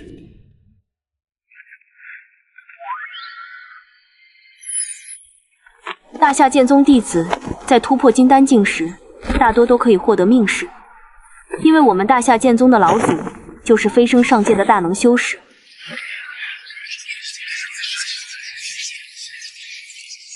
哇，我们大夏剑宗竟然有老祖在仙界！天哪，这其他宗门应该都没有吧？老祖，那都是多少年前的人物了。能拜入大夏剑宗，真是我这辈子最幸运的事。好了，一些简单的知识就说到这了，接下来就是修道入门的第一课了——断体。断体境，少则3月，慢则1年，就可以达到断体大圆满。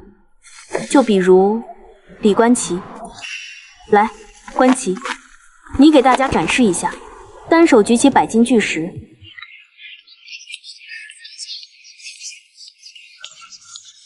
石碾起码有100斤重，他那小身板能行吗？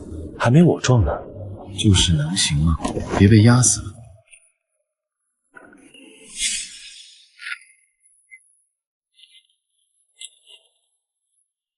袁长老，是这样吗？500斤的石碾就这么单手举起来了，看他挥动这2下，他到底断体之境达到了什么样的程度？可以了，放下吧。如此随意的挥动，他肩膀的位置甚至都没有晃动。他在断体的时候，到底都用了什么方法，才练就了如此恐怖的力量？引天地灵气入体，乃是修道最关键的一步。根据法诀，感应天地灵气，找到属于自己灵根所属的力量，引入体内，最后将其稳固在丹田的位置，形成气旋，便是突破断体，彻底进入炼气境。炼气境最难的就是感悟天地灵气，而灵根越纯粹的人，感悟的也就越清晰。但是将其引入体内也是非常困难的。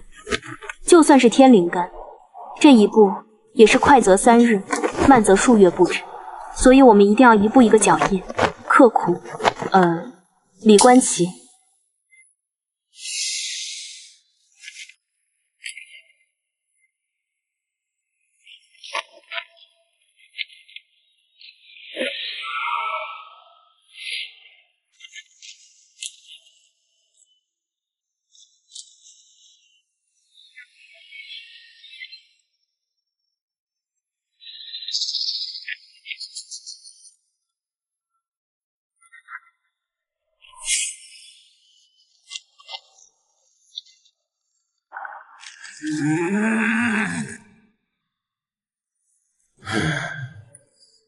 这就是人和人的差距吗？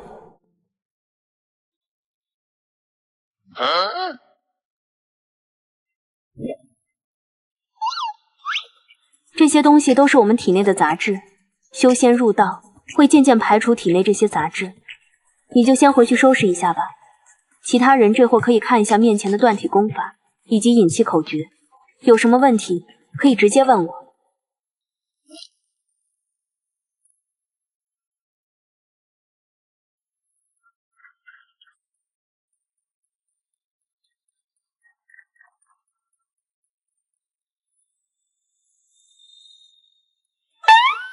你小子这是突破到炼气境了？你不是在上课吗？怎么就突破了？在课上就突破了，这不弄得一身狼狈。哈哈，不愧是我徒弟，还真是技惊四座啊！大夏剑宗历史上还没有谁在第一堂课上就直接突破的。走，我带你回去。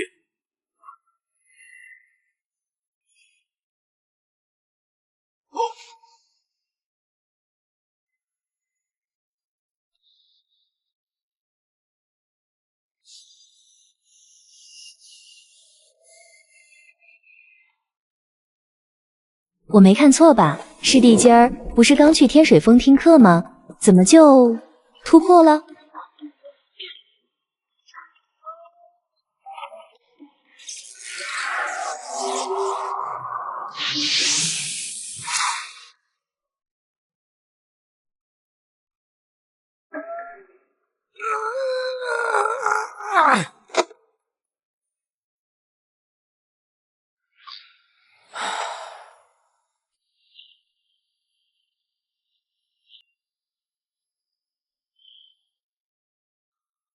终于舒服多了。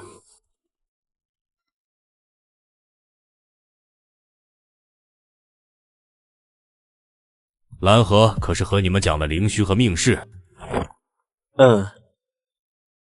灵虚之事，乃是出生之时便早已注定，有或没有都一样，并不影响你的修道之路。既然你已经一只脚踏入了仙道，那今日为师便给你讲一讲接下来的修炼。炼气期一共分为10层，前3层练内腑，中3层练经脉，后3层练神。目的就是让你的身体能够更好的适应灵力，并且适应神识出现。现在的你是不是感觉到灵台有些肿胀？有点。哈哈，不用担心，那是你出去识海的表现，就和你的丹田一样。现在的你丹田还不稳固，一定不能冒进。此时的丹田就犹如新生的婴儿一般脆弱，所以修炼之时一定要心无杂念的入定修行。等你炼气9层之时，就可以尝试突破筑基境了。但是你的天赋这么好，最好是修炼到炼气10层大圆满，再考虑突破筑基的事情。以你的天赋和筑基丹的辅助，筑基一世为师并不担心。你的贡献点现在有500，可以早日去天剑峰的藏书阁找一本适合自己的功法了。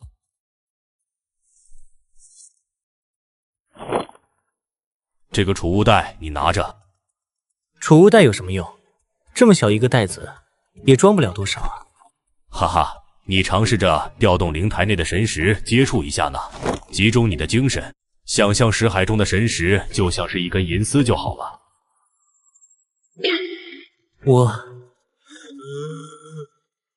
我看到了颜色。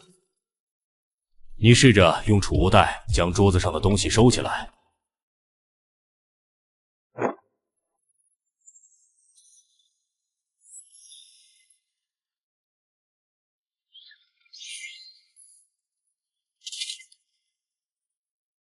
李南亭给李观奇讲修真界的事，如世间有鬼、花草晶石开灵智、修炼成精怪等。一老一少坐在院中聊许久，老者讲解修行问题，告诉李观奇拳架可每日打2遍，琢磨拳架发现其精妙，考虑征求李观奇意见，让天雷峰弟子修行。快起来，去天剑峰广场。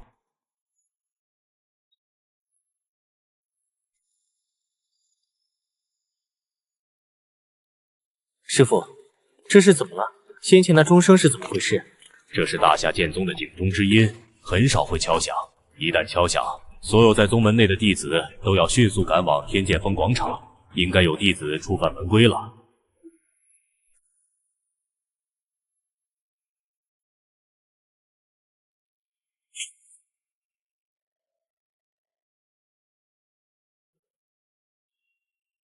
难道说这些人都是已经筑基的师兄师姐？好厉害！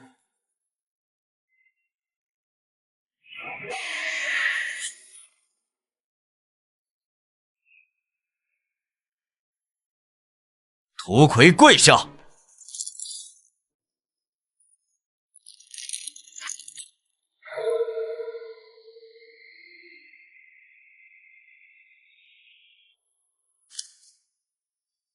跪下！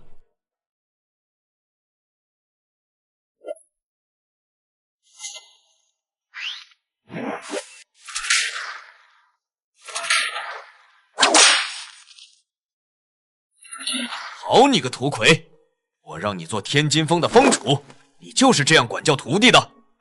好一个名下弟子，好一个天金峰，仙门弟子，好大的威风！要不是那80岁的老妪走了足足12天，走上大夏剑宗的山脚下，我到现在都不知道你们天金峰弟子在山下是如此的威风，我还不知道我大夏剑宗竟然出现了如此禽兽不如的败类。我看上那女子是她的福气，凭什么我要受到惩罚？况且我还给了她100两纹银，她才是占了天大的便宜。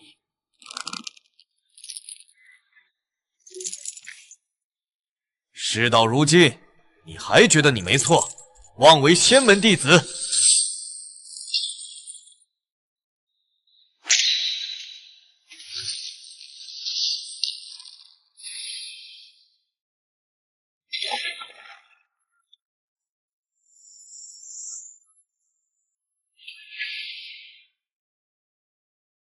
那女子原本在3日后就即将成亲，那小姑娘将此事早就告诉了你，苦苦哀求，你却强行，还出手打伤了那老妪。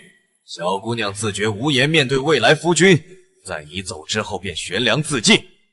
仙门子弟，我大夏剑宗羞愧啊，羞愧！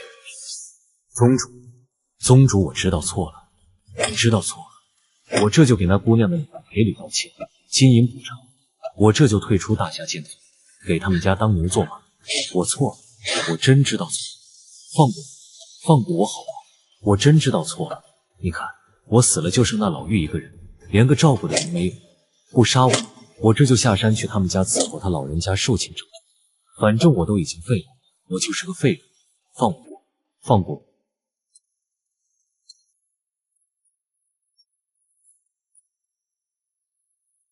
你觉得这个弟子该如何处置？必杀。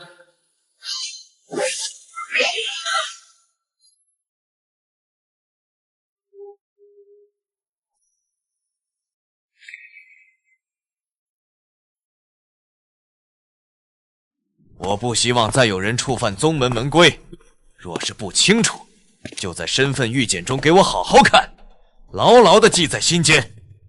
涂魁身为天金峰峰主，教导无方，即刻撤去涂魁天金峰峰主之职，由孟灵海接任峰主之职。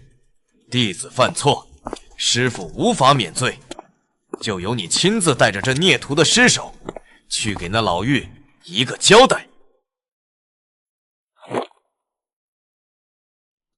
涂魁领命。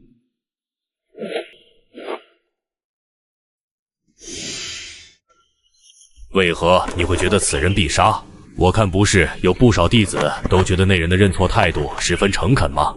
再加上那老妪的情况，若是按照那弟子所说的去做，或许也并非不是一件好事儿。对于那名犯了错的弟子来说，他自己并没有觉得自己有错，他觉得自己乃是仙门弟子，身份高贵，看上那山下女子，是那女子高攀了。况且他还留下了100两纹银，这么多银子，对于山下之人来说，足以后半辈子衣食无忧。所以我说，他自己并不会觉得有错。继续说。对那山下的姑娘来说，心不甘情不愿，甚至觉得那大夏剑宗的弟子是个穷凶极恶的山匪无疑。明明大婚在即，却因此丢了清白。在他心里，那弟子就是恶。而那姑娘的亲人老妪，面对一个害死了自己孙女的仇人，自然也不会接受那弟子给他当牛做马。况且以那弟子的心性，若是今日放过他，难免会下山寻仇，杀人灭口。不错，若是今日放走了他，那老妪恐怕也凶多吉少。就算用灵咒植入那弟子心中，让他无法动手作恶，给那老妪当牛做马般使唤，恐怕那老妪日日看到这仇人也不会有多高兴。所以我说此人必杀，原因很简单，以儆效尤。大夏剑宗的门规门风不可破，也是给所有人敲响了一个警钟。特别是天金峰的峰主因此受到重罚，更是震慑了门下弟子。看来自己这个关门弟子不光是空有一份妖孽的天资，其心性更是细如发丝。分析这件事情，并非只从自己的主观判罚，更是考虑到了这一整件事中的所有人的角度和看法。你炼气1层的境界已经稳固了这么多。师傅，我刚还在想问你这个问题呢，为什么我丹田里面的气旋只有拇指大小啊？这是丹田的根基，别看它现在只有拇指大小，但这却是你开始修道的根基。当你把现在的丹田用元力填满的时候，你的丹田大小也会随之拓宽。你的丹田，但这是啥？师傅，怎么了？是不是我修炼出错了？你并没有感觉到丹田的不适是吗？弟子的修炼资源日后必定是一个天文数字，即便如此，我也绝对不会让李观奇为了这些繁琐之事发愁。没事，非常好。既然你现在已经引气成功，并且丹田核心已经聚炼完成，接下来你要做的就是去天柱峰的藏书阁挑选一部适合你自己的功法。有了修行的功法之后，你才能主动去吸收天地灵气以及灵石内更加精纯的灵气，如此一来，才能将吸收的天地灵气转换为自己可用的元力。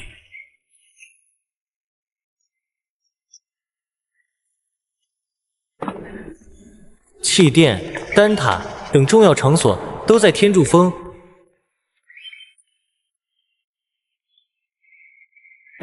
请出示你的身份玉简。天雷峰弟子李观奇，劳烦师兄。呵呵，原来是李师弟，你最近在宗中的可谓是风头无两啊！你要去哪儿？师兄，我要去一趟藏书阁，该怎么走？哈哈，是要去挑选功法吗？适合雷系灵根的功法就在1层的最南边，可以到那边找找。了解，多谢师兄。既然你要去顶峰的藏书阁，那就坐传送阵上去吧。5点宗门积分，还请师弟再拿玉简付一下。谢谢师兄的好意了。这传送阵，等什么时候师弟宽裕了再做吧。人穷志短，还死抠死抠的，实在出不起这5点积分。下次一定。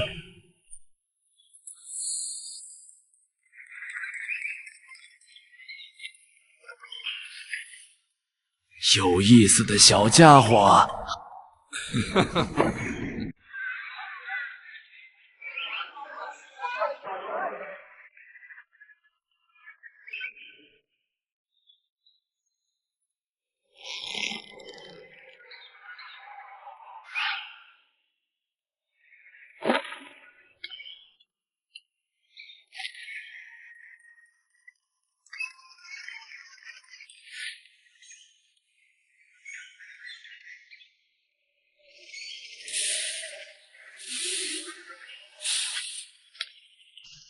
虾，看不见在扫地吗？我是瞎子。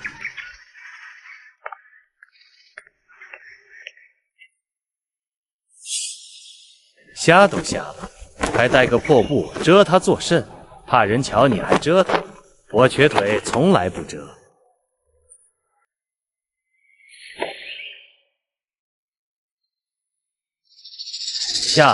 吓我一跳。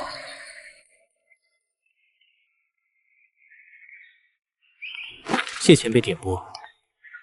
前辈个求前辈，我就是个废物。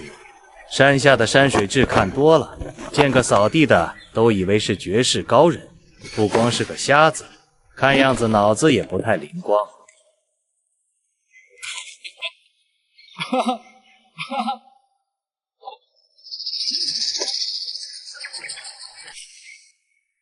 这老高也是的，脾气又臭又怪。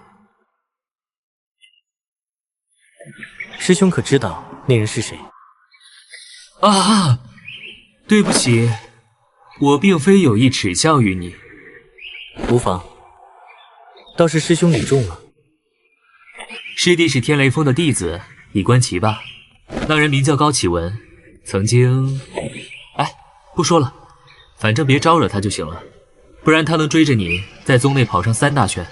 早知道骂他丫2句好了，我以为是宗门里的隐士高人了，白挨一顿骂，我还没还嘴，亏啊！要不把他扫把撅了。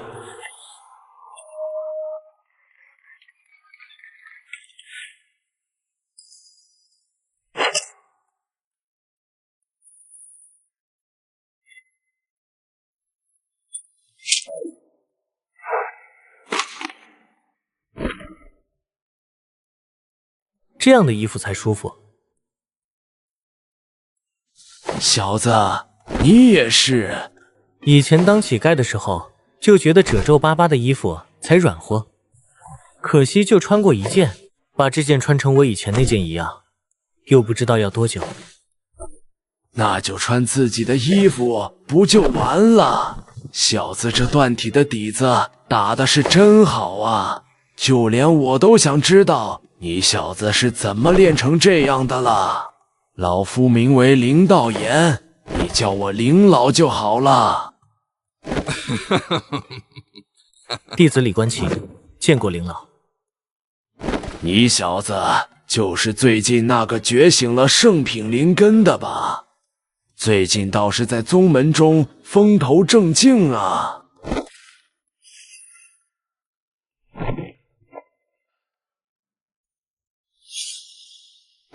别在一层找了，陆康年给我打过招呼了，特例给你一次进入第3层的机会。多谢林老。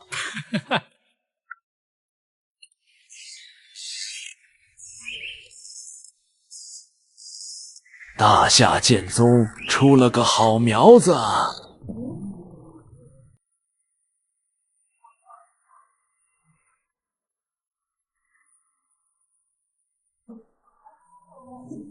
师弟，雷系功法在这边有几部很不错的，还是黄级上品的功夫，十分适合你。谢谢师兄了，不过我要去3楼。师兄，你误会了，我没有那么多积分。我就说嘛，师弟才刚刚入门，怎么可能有那么多积分直接上3楼？1楼好一点的功法也不过300-500积分，同样也不错。2层最低都是1000积分，你可以去楼下东南角那边看看。宗主破例让我上去一趟挑选。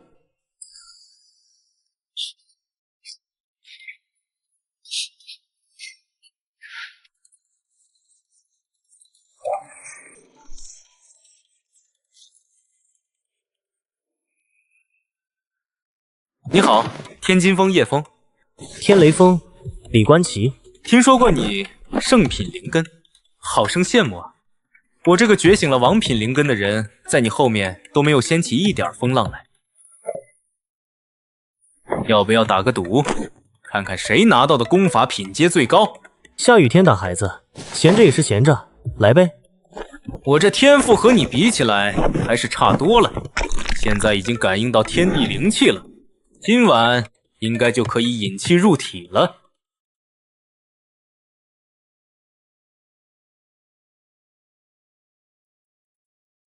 唉，我就不行，到现在了还没感应到灵气呢。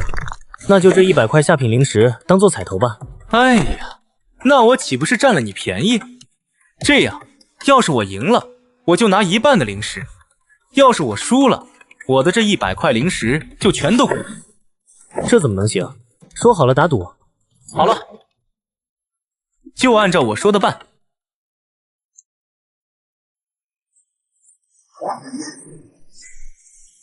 你先来，还是你先来吧，我怕我一个都抓不到。好吧，那就我先来吧。这东西也十分简单，主要是看速度。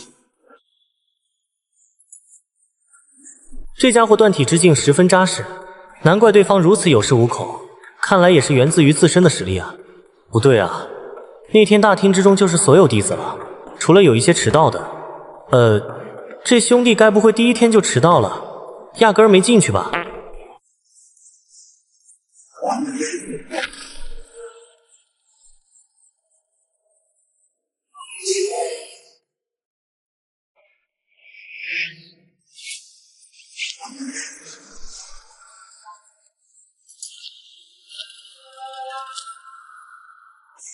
哎，这东西还是挺难的，速度太快了。我也就勉勉强强拿了个玄级上品的功法。金匣心法，看来也是同样匹配叶枫的灵根功法，还不错。哎，看来我这灵石是保不住喽。哈哈，没事儿，我这人就爱赌，什么事儿在我看来都能赌一把。所以你要是真输了，我就收你一半灵石就好了。我叶枫毒品极好，说到做到。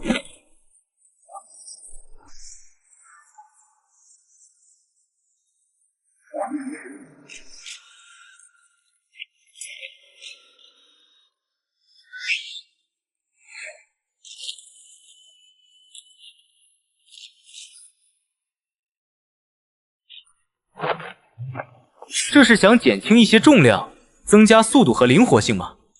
可区区一个剑，我靠！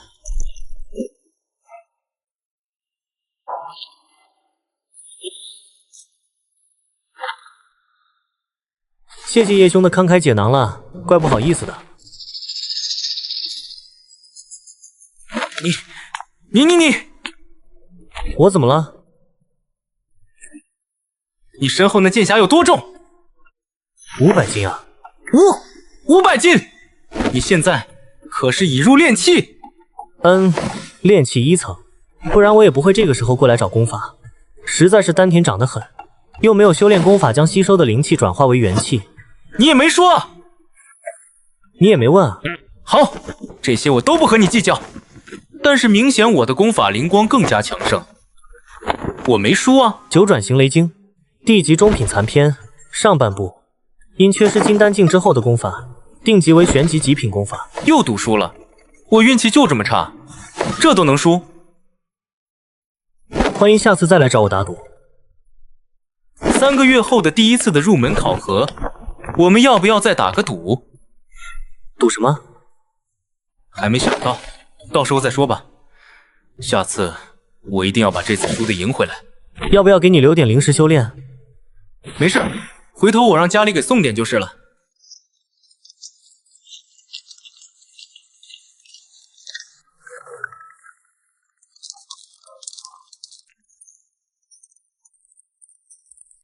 掏钱，10块灵石。林老，这事儿还真不怪我，是叶枫非要和我打赌的，然后我就用力过猛，弄坏了那么一点点。不过也没关系，我兄弟叶枫说他替我出这个钱。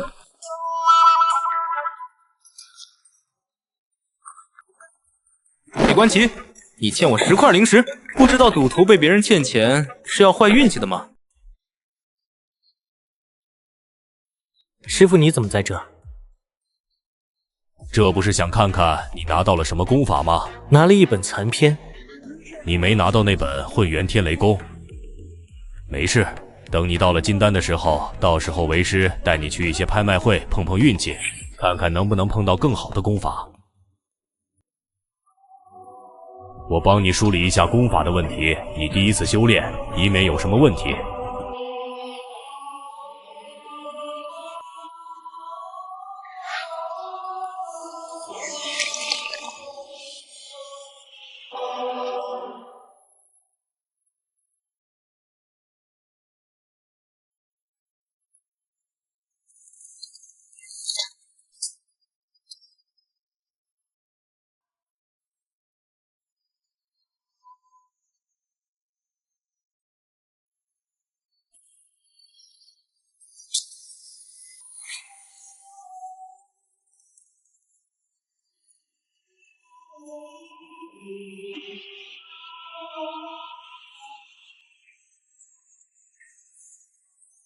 坚持住啊！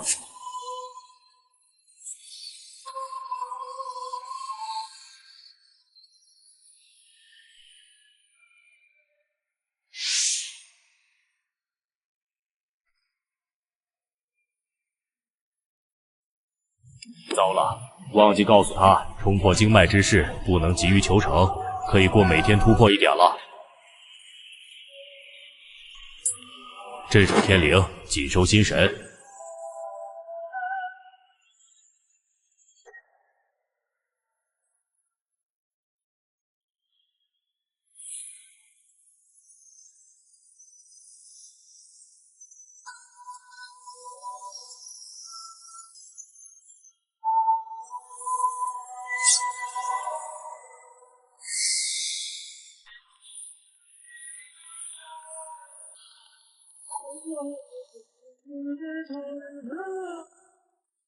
难道不是这样？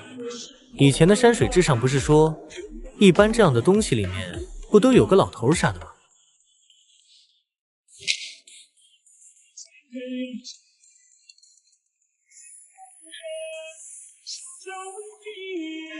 难道也不是滴血认主？不应该啊！我听说一些法器、灵宝什么的，不都是需要滴血认主吗？一定是我滴的血还不够。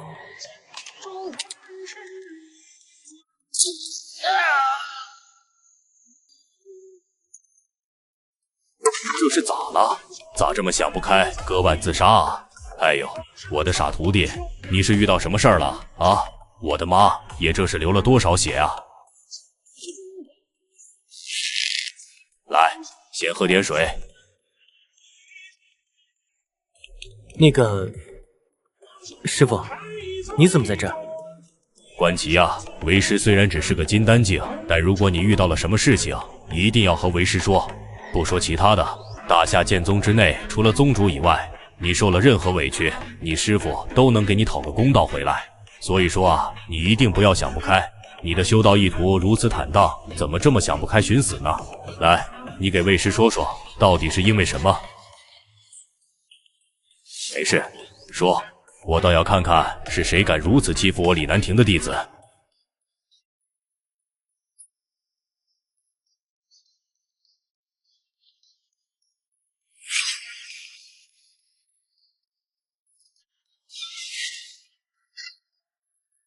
哈哈哈哈！小瞎子比我还笨，笨死了！竟然失血过多晕了过去，好丢丢哦！哈哈哈哈哈！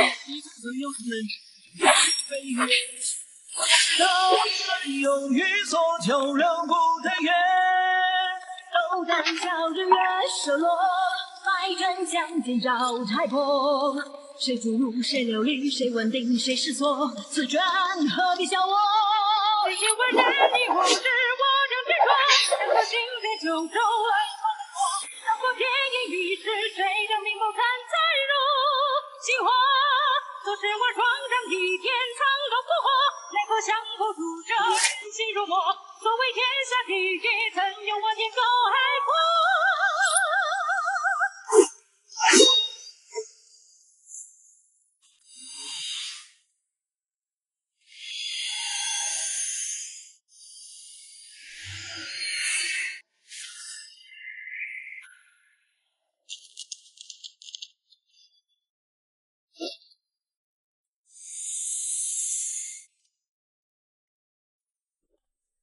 我能感受到，是你吞噬了我体内的元气。如果你有灵，我希望我们能谈谈。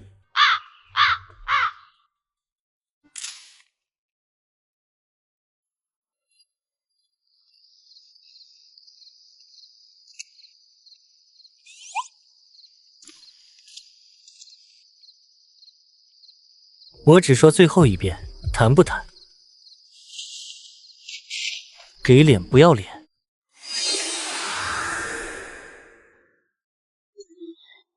别，搞色诱这一套对我是不管用的。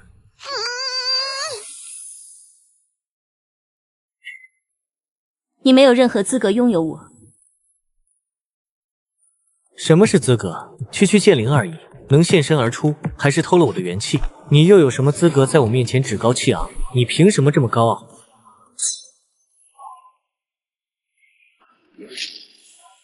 就凭我是沉睡了不知道多少年，竟然会因为你一个毛头小子心生怒气。今后你修行的元力，我要一半。我让你在筑基之后动用里面的一把剑。不稀罕。什么玩意？一个偷我元气的剑灵而已，装什么装？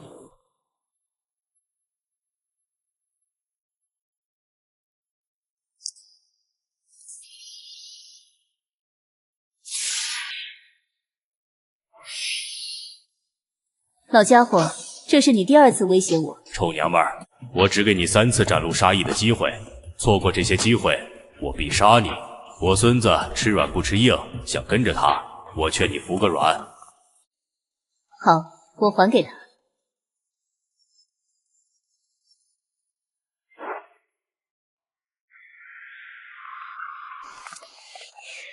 怎么着，赖上我了？我们可以好好谈谈，我可以把吸收你的元气都还给你。坐下谈。您是谁？剑灵。那剑匣里面的剑灵，剑匣里面一共几把剑？那你可有名字？现在的你还不配知道我的名字。如果不知道叫我什么，就叫我剑灵好了。凭你现在的力量，无法承受其中任何一把剑。或许当你到了金丹境，才能勉强掌控第一把剑。至于我，哼，你就不要想了。我让你这样一个剑灵留在我身边，除了我给你元气以外，你能给我什么好处？长得倒是挺漂亮的，但是只能看，感觉有点亏啊。以后我会指导你修炼。我有师傅。我和他不一样，一个小小金丹，就算是曾经突破到过元婴，也不过如此罢了。我所能教的东西，这天下没有一人能够办到。这剑灵怕不是个残缺的吧？怎么感觉脑子不太好使呢？要不不要了。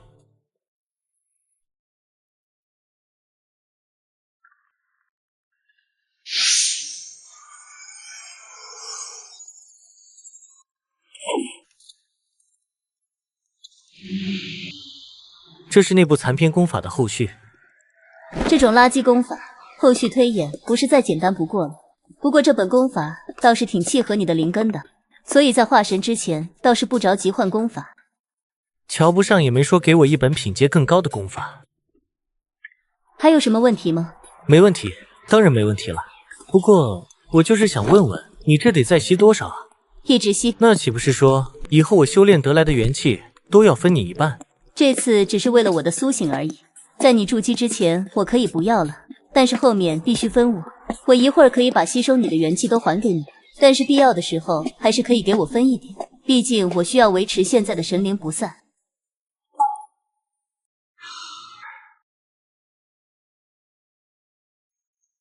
随手便可续写修改一阶功法，关键它还只是一把剑的剑灵啊！那把剑该有多强？总有一天我要把它一直吸在手里。无论如何，你不要死。他说这句话是什么意思？什么叫我不要死？以他这种境界层次来看，绝对是个了不得的东西，绝对不会说一些莫名其妙的话啊！但这是什么意思？难道说他就这么短的时间就被我的霸气给震慑了，爱上我了？